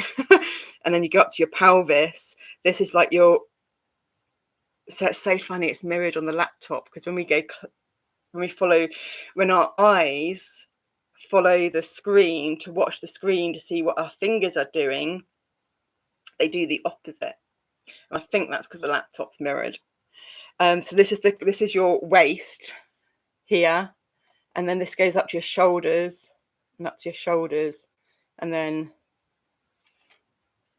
that's your arms crossed. Yeah, we can't do that. So in the body positioning, reaching your arms up again, Taurus, above your head, and actually connecting your hands with with wide stanced legs. If you have your legs wide, and feel what it's like to have both toes pointing inwards when your legs are wide. Feel what it's like when you've got both toes pointing outwards.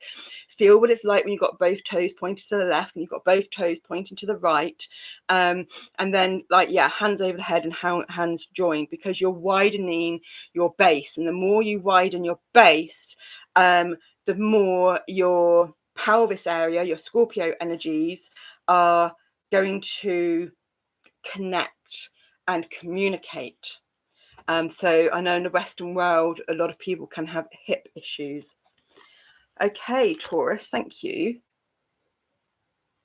We'll get quicker as it goes along, I'm sure. So now we're going into Gemini energies. So very connected to the Mercury again.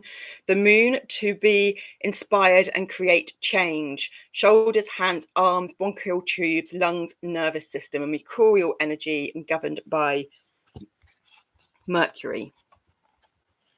And so from the perspective of the outer regions of the universe, number 9, perfect for your 9 degrees Aries eclipse energies at the moment. And it's again the 14 and the 41, 14 moderation, 41 self-discipline, temperance card of Sagittarius, your thighs, your hips, your liver. We've just gone from the wide stance of opening your legs wide to get your pelvis to communicate more. It's this Sagittarius, acclaim. And then going closer into your sun with the solar plexus, you've got Mabon, preparation. Mabon, if that's how you say it, is, I'm pretty sure that's autumn. See, for us, autumn's harvest. So maybe we've got that a bit wrong. But she looks like she's got an apple or a pumpkin there. And it's 33. For us, we're in Gemini energies. For us, 33 really connects to Gemini energies, because Gemini's home is house 3 in the astrological wheel. And for 33 is the number of communication, which is Mercury energies and Gemini energies all round, because we use our hands to communicate with emails and all kinds of things. That's why we think sign language is pretty amazing, but we're going into too much depth again. So that then brings us into the closer again from the solar plexus and the sun energies into your moon energies and your sacral energies, into number 21 of resilience, which is the waning gibbous. Is that 5 or 4? The waning gibbous 5. So again, your 5 is coming up again. 5th pratyahara, the 5th limb of yoga. 14, 41, add up to 5. When you add the numbers together in the numerology, it's for us in our Shinto-san numerology, it's expansion. When you minus the numbers, it's contraction. Contraction is Saturn energies, which is your devil energies. It's the earthly energies. Jupiter is expansion. And then you've got like the infinite. If you multiply, divide, it's infinite, with or without boundaries. 21 is a number on the Fibonacci sequence as well, one of the fundamental frequencies of the spiral patterning of life. And then we've come to some kind of completion and closure now, Gemini, in these Aries, with the partial solar eclipse of the 9 degree super new moon in Aries, because here we have the full moon in Aries. It's a fiery climax approaches.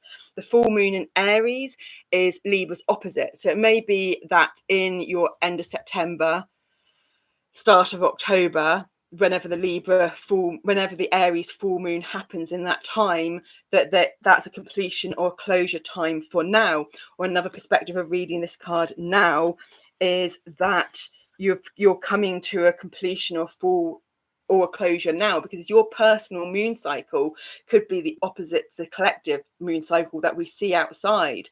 Like today is a new moon, but for us, our personal new moon was yesterday on the dark moon, because we were born actually the day before a solar eclipse. But your personal new moon could be when the full moon happens. So these are all different methodologies and systems that you could go into more to understand how everything in the universe is 639 hertz, connecting and relating, a relationship between one thing and another. And you're looking at the connection between your one aspect, one perspective, the connection between your internal subconscious self of automatic habitual patterns that aren't serving you any longer, and your conscious self, by bringing your subconscious to the surface, by dissolving the lines between your internal and external realities, because that brings you into the last quarter moon in Gemini, your moon. Clear your mind. So the last quarter moon in Gemini of whatever moon cycle season, or you can look through the moon timetable and see when the last quarter moon is in Gemini, and that could be a very influential period of time for you if you're looking at it as a singular perspective of Gemini. If you understand the wholeness of your being, then for you to connect into your Gemini energies, like we said at the start, of shoulders, hands, arms, bronchial tubes, lungs and nervous systems, then this is the moon to connect into and to see when that happens, and then put that in your diary, put that in your phone alerts, because that's the manifestation process again, because then the message and the guidance to help that manifestation process, whether it's the actualization of or the creation of, and it could be, if we're talking about the body again, which we do lots, in your body, so the final connections in your body of those Gemini energies for transformation to take place, for the moon magic completions of that Aries full moon to come to its final cycle or completion, of this wholeness to happen and the final healing. Now we're just going, like, we've already been here another hour and a half, and this is too much for us. So we're not going to be able to go through all the other cards. So we're thinking that we're just going to do, no, we won't talk about, well, we can, we're just going to do Cancer next, because then we've done Aries, Taurus, Gemini, Cancer. And when we come to the others, or not, it might be that we don't come to the others on here for you. Maybe we do, maybe we don't. We're not going to say something and then not follow through with it.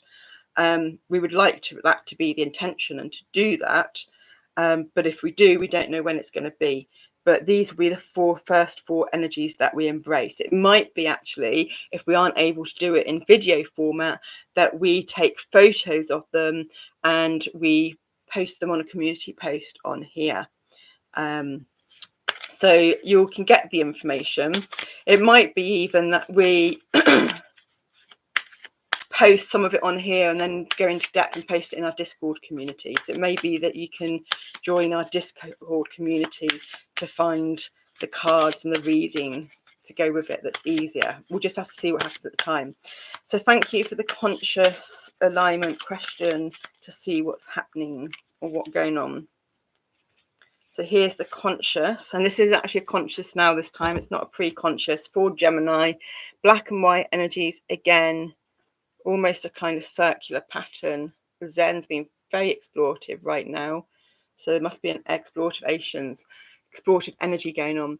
Talking about death is never easy. What is something that you wish you knew prior to experiencing a loss? Talking about death is never easy. What is something that you wish you knew prior to experiencing a loss? That's a very good question there for you.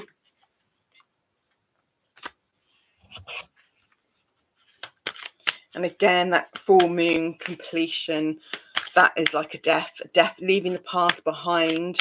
That's a death. You've got your archetype, you've got your symbolical meaning of that, and then you've got your literal meaning of that. And actually it's taken us to EastEnders. There's been a lot of talk in EastEnders at the moment around death because of Martin that died, and we just think it's really good how they're bringing more stuff like that into soaps that everyone watches, to teach people how to do that through what they're watching. And this is the deeper dive. If you want to go into a deeper dive, we're not going too deep, we're just going to the pre-subconscious, and this is black. So there's more colour going on here, blues and pinks and purples. What type of emotional support do you need when you're not feeling your best? What type of emotional support do you need when you're not feeling your best? And did we do a little? No, well remembered. And now for your moon magic little card to finish it off. For Gemini, thank you.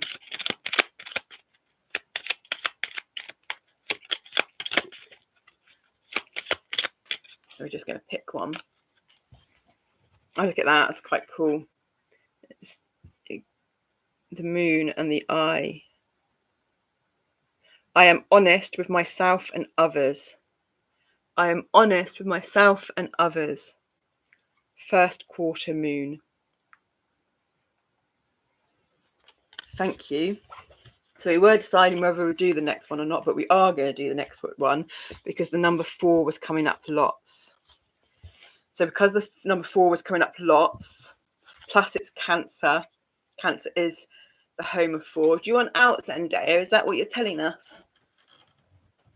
Zendaya's just looking at us. Which is good because we were in that position for too long. Which when we're in a position too long, we don't notice. We just notice from the the pain that's experienced when we get out of it. Okay. Thank you for being patient, my beautiful boy. We're coming.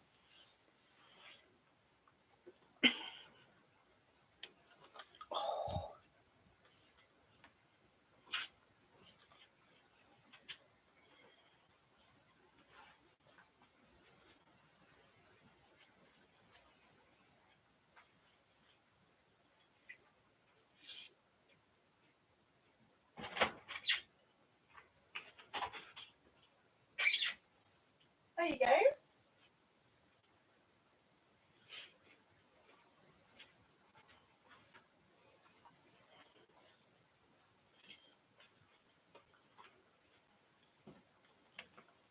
Okay, so we definitely need to come to an end soon. But we'll sit like this again.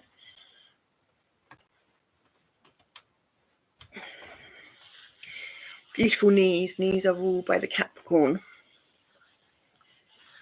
Knees, skin, backbone, joints. So Cancer. House, we're talking about the number 4. Your natural home is house 4. For us personally, Cancer is in house 11, which is Aquarius's home.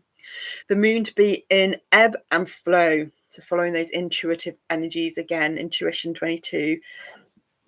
Chest area, breasts, stomach, mucosa, womb and ovary. Cardinal sign ruled by the moon.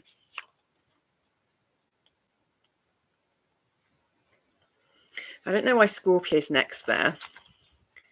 So we're thinking actually that we're going to end on Leo, not Cancer, if we can. We're not going to push ourselves too much because we don't want to push ourselves too much. But that's funny, our body picked it up not in a spiral pattern. So our head was doing the spiral pattern, but our body wasn't. So we'll hopefully end. We'll do Leo as well, maybe, if we've got it in us after this, because Leo's Cancer's ruled by the moon and Leo's ruled by the sun, and we're on the solar eclipse energies. So yeah, fingers crossed we've got enough energy. But if we haven't, we're going to listen to our body and listen to our needs. So the outer regions of the galaxy into number 23, which is a step on from 22 that we got last time with this one, Cassiopeia, Pride. And it's that M shape in the constellation in the top corner, which connects us into the Tesla code when you've got that kind of M shape. I don't know if you do stocks and trading and technical analysis, it might link into that. But again, we're not going to go into it too much. We're just giving the cards so that you can look at them and interpret your own meaning from them as well. 23 is a very potent number as well, which can also link into 32. And 32 for us actually also links into death, which links to the end of the Gemini energies earlier as well. Because then we go into the sun, the solar plexus, to come in a bit closer into our earthly body from the macrocosm to the microcosm. Number 1, solar cycle 1, purpose. So with the Cancer energies and the heart energies and the perseverance and the foundation and the structure, starting to find our purpose more, walking through the doorway, the overgrown doorway, finding the direction. This is an overgrown doorway where you've got you've got the ocean, you've got the sea, you've got flowers. It's very beautiful, but it does maybe look a bit overcast. But you're walking through a doorway where the path is very set out and planned. It's a man-made path that's in front of you towards the sun. It's almost like is it a light bulb, an invisible balloon, a bubble? So yeah, embrace that how you feel, because then you get even closer to the moon energies, into your sacral, in that number 5 again, which is also the waning crescent 3, because you're continuing to grow. You're continuing to grow with your roots chakra energies of your own energetic being so firm and aligned and flexible and balanced and adaptable, that is connecting strongly and securely in a healthy manner into the Earth star, so that it can go into Earth's Kundalini and Earth's ley lines, dragon lines, to really help benefit the collective unconscious, not just the collective unconscious of humanity, which causes more of an individual personal reaction sometimes until we understand our own personal energetics and connection to, but into the collective unconscious of Earth, nature, Earth and nature and plants and trees, animals. We feel, we don't know for sure, but we're around way before humans were around, when we were able to start making man-made pathways. And it's like this ball that you're attached to is also kind of in a nest. Oh, it's an egg. So you're growing around an egg of creation in a nest. Your own root chakra foundation is rooted into Mother Earth, surrounding the egg of your manifestation creations, which is being enabled by it's time to release the negativity, which is the full moon in Scorpio. So when the full moon in Scorpio comes about, which is Taurus's polar axis, so it'll be on the next so the Taurus new moon will be happening next around around 4 weeks from now, with the 29th now. So around the end of April is going to be the Taurus new moon. And we're actually in the moon cycle at the moment where the new moon comes first. So check it, but we're guessing that the Scorpio full moon is going to come at the start of May-ish, and that could be influential to you for your manifestation process, which is Aries. Go for it. The new moon in Aries. It's the solar eclipse moon that we've had today, which is, depending how you personally decide how to utilize these potential energies, it's going to be very influential to either your manifestation creation or your manifestation actualization through your Cancer energies. So your breast area, your chest area, your breast, your stomach, your not if you're a man, but those areas of the feminine polarity that you have in those same areas in your own body.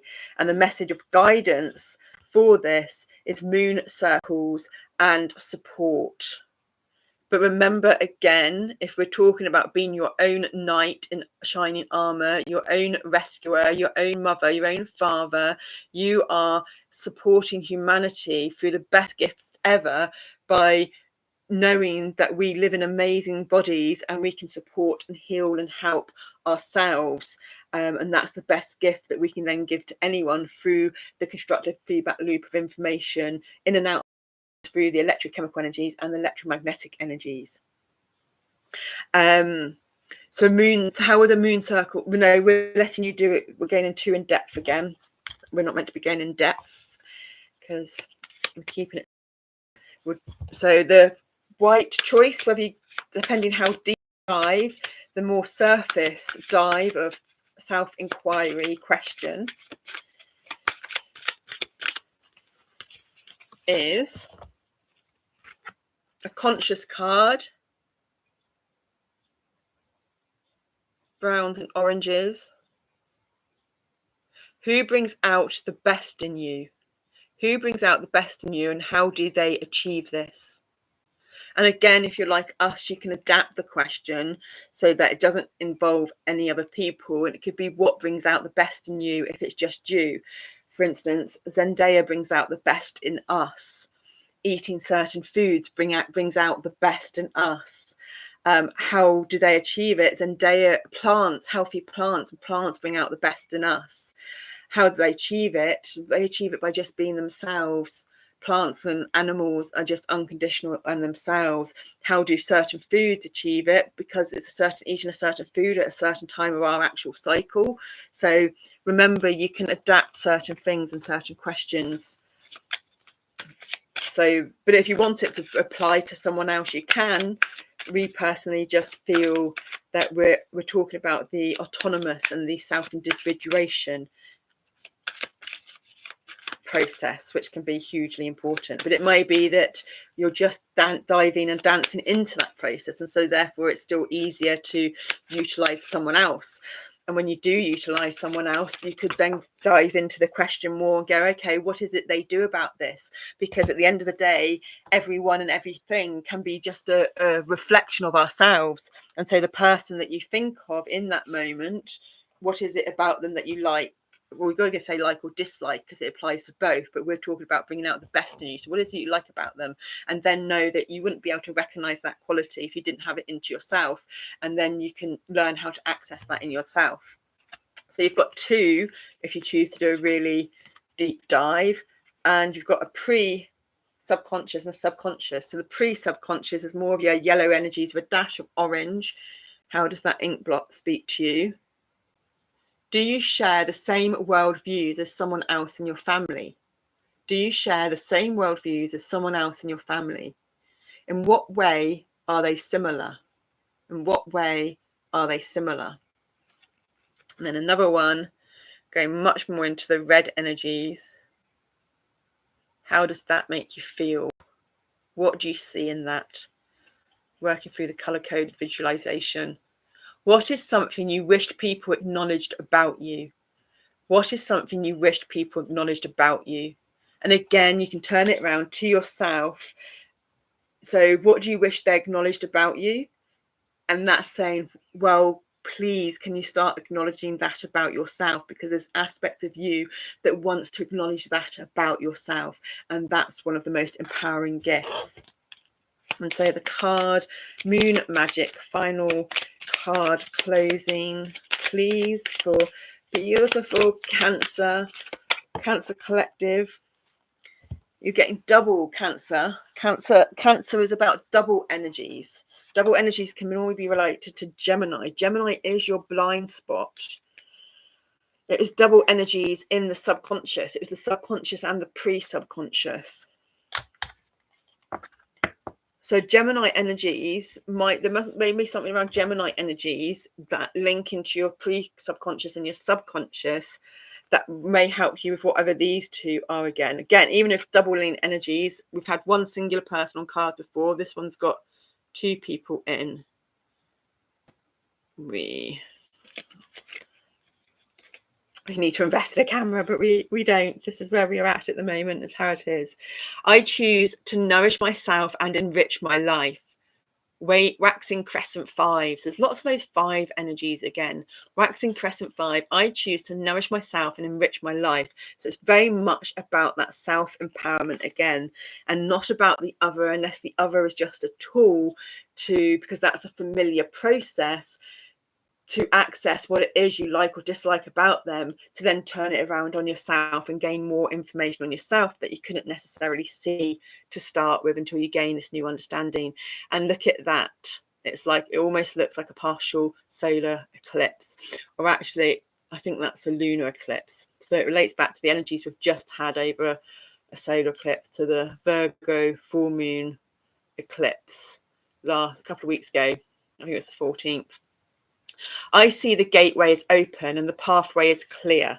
My journey begins. I see the gateway is open and the pathway is clear. And you got this card at the start. I see the gateway is open, the pathway is clear. My journey begins. My journey begins, waxing crescent 6. So by delve, like we've said all the way along, not about intellectual belief systems, it's about heart value-based systems, the Venus energies, opens the portal even bigger, the portal of love, as Cindy says, from awakening to a spirit, the Cancer portal of love, the chest area, the breasts, the stomach, the womb, the feminine nurturing energies, because you choose to nurture yourself through your lifestyle, non-habitual, semi-habitual behaviors. And so we are going to do Leo, and we're going to end on Leo because Leo is ruled by the sun, Cancer is ruled by the moon, and we're on a partial solar eclipse energies today, which is why we did this reading. So it's also the 5th sign, so it's 5 energies again. So, and Leo is actually ruled by the house 5 is Leo's home. So what's in your house 5? For us, our house 5 is Capricorn with a dash of Sagittarius on one side, like 2 degrees or something, and about a dash of Aquarius on the other side. And it is your creative energies. Like, are you struggling with your creative energies? I know we're struggling with our creative energies at the moment, and we've really got another throat chakra clearing there as we say that. And we know that when that happens, it's never about we're getting this just for you, the viewer, because it's a relationship between one and the other. It's always entangled. It's always entwined. Wow. There's something written on the back of this one as well. None of the others, well, I don't think any of the others have this. None of the other ones. Newfound confidence. I will. Like, you know, none of the others have anything on the back. So you've found your newfound confidence, your newfound Leo confidence that likes to be on the stage. And if you do join our Discord community, we do the awareness days on there. And was it yesterday or the day before? I think it was yesterday. Yesterday was World Theatre Day. It was about being on the stage and embracing those energies, which for someone that really hates being seen and heard because of the different energetic exchange, because it's all coming in at you rather than you just giving it all out because maybe you've been a people pleaser or cared for someone so if you're a child and you're caring for something, you're always giving out energy, whereas the normal exchange of energy as a child is that you're receiving it, so that your subconscious can be patterned, can be programmed in a healthy way, so that you've got a autonomous identity, Aries identity of self, because you've got, I mean, we listened to something of Rick Levine, of Steve Judd, astrologer, who he's got a thing coming up soon, and one of the talks is one of the people talking, it's about the self, the psyche and the soul. And he didn't go into it too much because it's a talk that someone else is going to do, but he gave his personal little thing about what that meant. And also how he was excited because he is very much this way inclined, whereas this talk from someone that he's like a bit of a fanboy of is very much that way inclined. So it's about your will. It's about your newfound confidence to activate your will of your house 5 energies, because your moon energies, your solar your sacral has started to develop in a much more harmonic pattern because of the awareness and energetics of your red and your orange, your root chakra and your solar plexus, because it's when those two come together. If those aren't both in an optimum harmonic alignment and patterning, then when they come together, they're not going to smoothly fit into a way that's your sexual energies. It's your energies of creation. The words aren't completely there, but it's the moon to feel liberated, fixed energy, sun, blood circulation, aorta, blood pressure and upper back. So because it's bringing in blood pressure, for us that links to things like POTS, postural-orthostatic trachea syndrome, which is to do with your thermostat in your body, your regulation of your hot and cold, your active fight, flight, freeze, and your sympathetic, active fight, flight, freeze nervous system, and your parasympathetic autonomic nervous system, which is all about resting and rest and digest. Digest brings in your Virgo energies, which is the Virgo part of the intestines and the bacteria from your Mercury energies. Mercury retrograde with Aries retrograde with Venus retrograde in Aries at the moment. So again, your live bio foods, your live bio yogurts, whole food yogurts, make raw if you can, and it's not too big a jump for you. If it's too big a jump, it might have an adverse reaction to start with, but it doesn't mean that that's what it's going to be final. It just means you need baby steps along the way. Sauerkraut, raw, organic sauerkraut, kimchi, sourdough if you want to eat your breads and things. So welcome in Leo energies, and from the far outer regions of the galaxy, again, we're still on the end of that Cancer energies where the doubling energies started to come into play. And we talked about the doubling energies of Gemini, but we've got the double energies of Pisces here, which is of two faces. Pisces rules your feet. Aries rules your head. For instance, Pisces, our Mercury is in Pisces. Mercury is the ruler of Gemini and Virgo. There's lots going on for us energetically. We can feel, we don't know what it is, but we've just stepped into Pisces energies. Thank you, my lovelies. We've just stepped into Pisces energies while in Leo. Leo is the upper back and it's the heart. Cancer is the heart area, but it's the heart area from a nurturing, emotional perspective, not an anatomical, physiological perspective like Leo.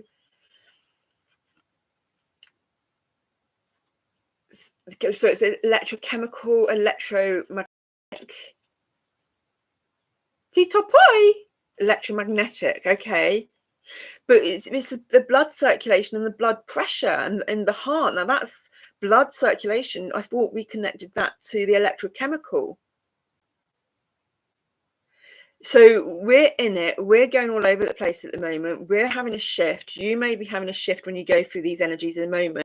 There's a reconfiguration going on in the collective unconscious, in the union between the collective unconscious and the collective conscious.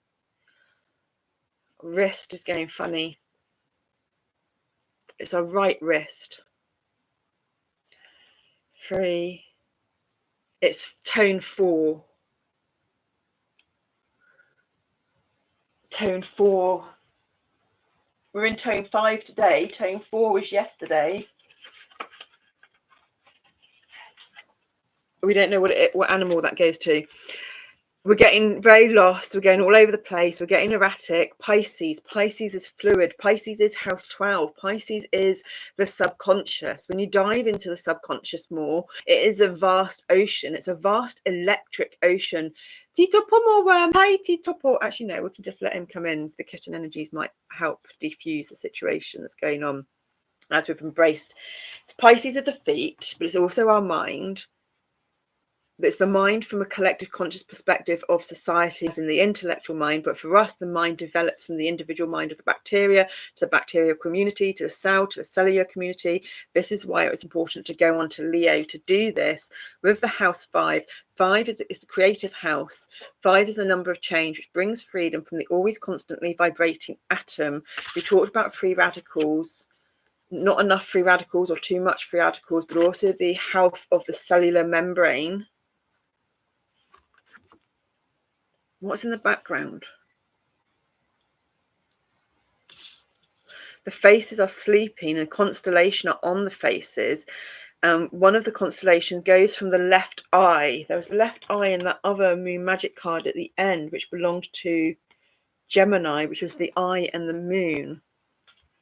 You've got the eye as in the all-seeing eye. You've got the eye as in the eye in your face. You've got the eye as in the third eye of your individual all-seeing eye. You've got the eyes and the nose that are on your tips of your fingers and your toes. Your toes are on your feet. Your feet belong to Pisces.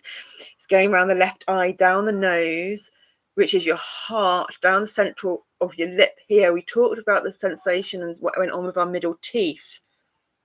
And then it links into the other head and comes up over. So you've gone from the left eye, and that comes up over the, gone from the left eye there, and this comes up over the right eye, up to your hairline, right down your central spine, to your nose again, over to your left lip and your left nostril. Alternate nostril breathing might help, especially breathing up for your left nostril. I'm pretty sure breathing up for your left nostril goes directly to your left brain, activating your linear logical left mind, which is what we're struggling with in this moment, as things are going a bit all over the place and empty and blank in the vast void of Pisces energies. Struggling,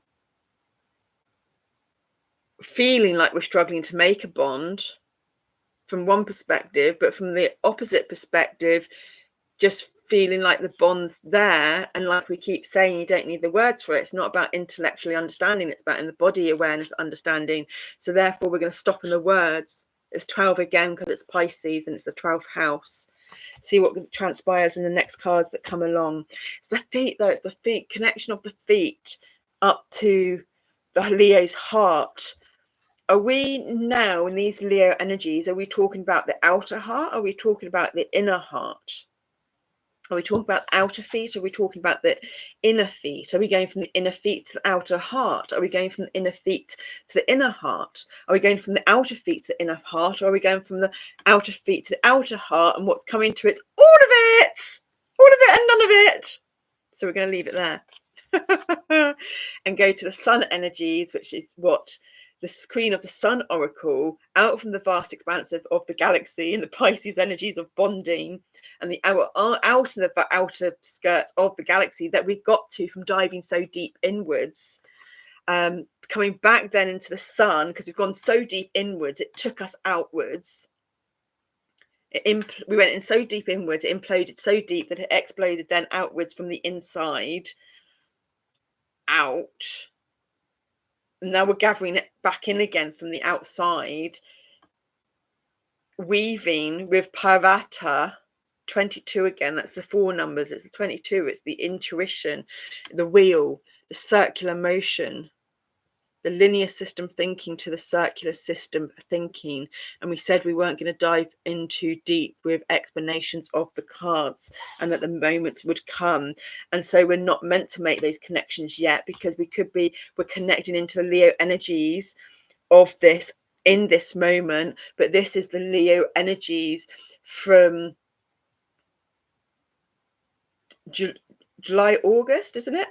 July, August is September, October's Libra. August, September's Virgo. So July, August is Leo. More from our solar plexus and the sun in our, but also outside into the moon and the sacral. Again, it's 33. We've had 33 before. So the master numbers, the double numbers, the number of communication, the master visionary number into blossoming, the flower moon and blossoming. So it's another full moon, and it's the flower moon. We're going to just look that one up very quickly, because we had the harvest moon earlier, which was one we started right with the example, and that was September.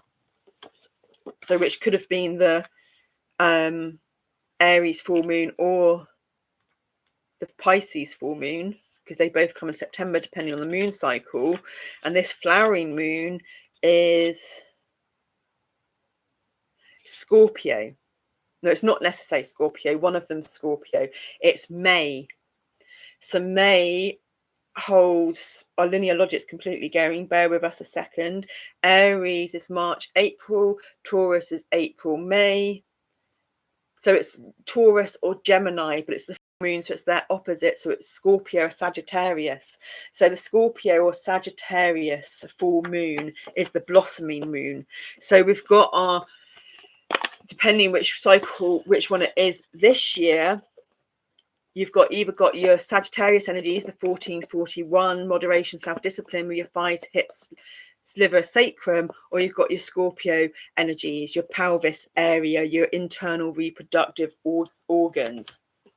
So we're going to leave that on there, and we'll just see what transpires down the line more when those energies come round, because when we go into the cycles of the moon, we're staying on the full moon energies. We're staying on the energies of full cycle circular system experiencing, not thinking this time, into completions, because we've learned how to completely surrender the conscious mind's need to know and understand, surrendering to the powers of the sub and super conscious, and surrendering to the divine of the archetypal full moon energetics, which isn't just about finalizations and completions and full cycles, depending where you start your cycle and end your cycle, because really it's a full cycle if you start on a full moon and end on a full moon. Whereas in a manifestation process, from a conventional system and way of doing it, you start on a new moon and then you come into completion on a full moon. And so for us, really, that feels like half a cycle. It's not a full cycle until you come right back round to the start of the new moon again. But so it's about the overlaps. It's about the multi-dimensions, the multifacetedness. And what length of cycle is it? Are we talking about a new moon cycle to a full moon cycle within the 2-week period between the axes energies? Or are we talking about a new moon cycle of like a new moon cycle of Aries to a full moon cycle of Aries, which is 6-month cycle? So we're going into the vast depths of different types of bonding, different types of weaving, through many completion cycles, of course, many completion cycles. That's what we're doing in the astrological planets at the moment. We're in Pisces energies at the moment, completing many cycles, like with Neptune's and the illusions and the dreams, and the ship's going to come home, because all the different cycles in the body. You have the different cycles of like skin cells. Is it 7 days for skin cells to renew, up to like 7 years for other cells of certain organs in the body to renew? And so when we've got all the different cells of the different systems in the body, because each planetary system, each planetary cycle out there relates to a different organ system in the body, means that when you've got all those different organ systems, all those different cycle systems of the planetary, understanding through a body intuitive way of the interconnectedness of everything, brings together not only the different instrumental parts to the orchestra, but the many different orchestras in one from different cultures over the whole world, which may seem out of tune on their own, but have come into such synchronistic alignment that there's just a blossoming through the auditory sense, which is then manifesting through all the other senses. We're just going off on one now. I don't know what we're really talking about.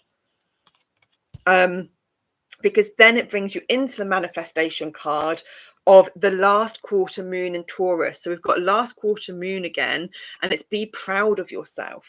So Taurus energies, it's the second youngest in the astrological world reality of the astrological subjective system of life.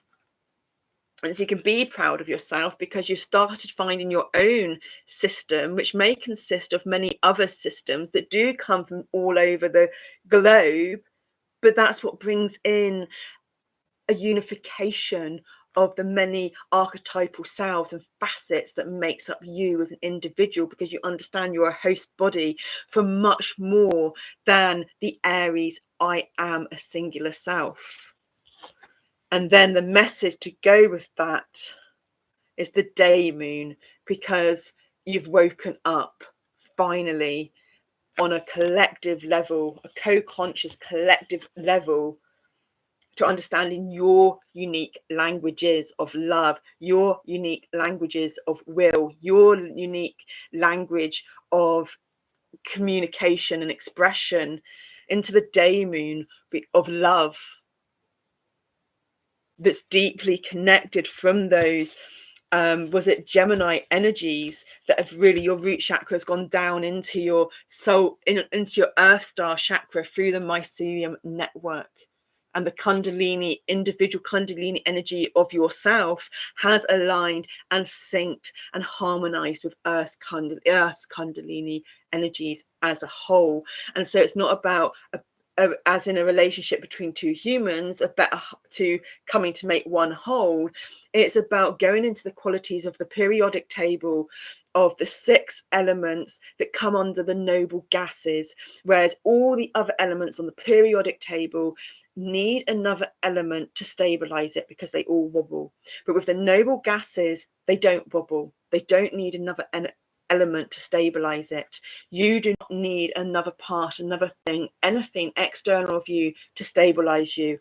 And whatever interactions come into play with nature, with earth, with people, with animals, will be 2 wholes coming together to make a third whole, a third entity, because of the self-enormity, the self-reliance, understanding interdependence over codependence, so that a new way can start flowering and blossoming, a new weaving can take place, because new bondings happen beautifully, because you've surrendered to your individual understanding and perception of surrendering to the divine. My God, so we're coming to a close. We're just gonna start on the depths of the dark card this time. And this is why we don't do these all the time. We'll have been on for 4 or 5 hours almost. But just the one, we just want the one that's 2 again. So we'll stay on the 2. But this is what's needed for this moment for us. Oh my. It's 2 cards that have come out that are basically really similar. But if you put them around the right way to read, they're both subconscious and subconscious. So let's do this one first. Which of the following influences your decision more, logic or intuition? Which of the following influences your decision more, logic or intuition? Or again, are you like us? And does it depend? Sometimes it's one, sometimes it's the other. Sometimes it's a balance of both of them together. What event shattered your trust? What event shattered your trust? Do you believe this has changed your outlook on life? Do you believe this has changed your outlook on life? Why? That's pretty nuts, pretty profound. So the conscious one now, if you want to choose this one over that one, or maybe you want to do them both together. Oh, I want to say no. You got 3. We're going to do all 3. Can you identify what drains your energy? Can you identify what drains your energy? How do these pictures make you feel? You may wish to just stare at the picture. I mean, straight away there, we see bees and butterflies in the insect realms. Do you find it difficult to say no to future plans? Do you find it difficult to say no to future plans? We've gone into the equine world now. No, the equine. We think we've got into the sea world and the horse world mixed up there with equine. So maybe there is a bit of the sea world through the visionary and the horse world through the intellectual, seeing as we're talking about both of it.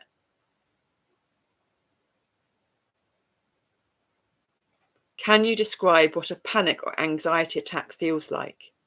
Can you describe what a panic or anxiety attack feels like? Do you understand what triggers these?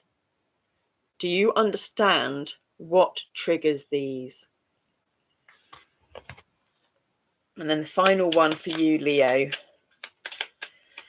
to bring these energies to a close, which can be for your energies now to embrace, but also these were a plan for the future energies of Leo in July, August. It's August, September, is Virgo. One is not coming up, so we're going to pick one. One more shuffle.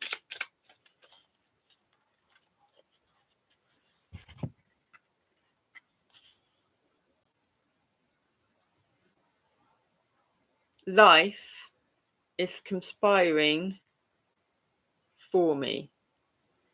Life is conspiring for me. Last quarter moon. So there's been last quarter moon energies so much. So that this could relate.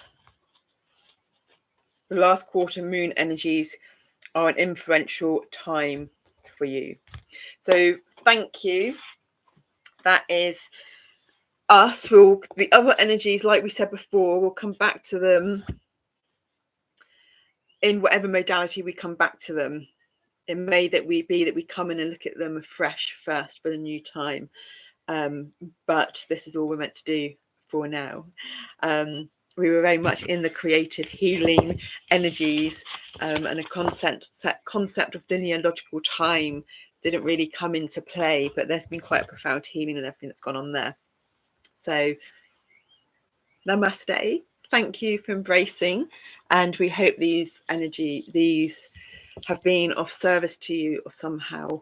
If not, that's okay, because they've been in service to us. So thank you.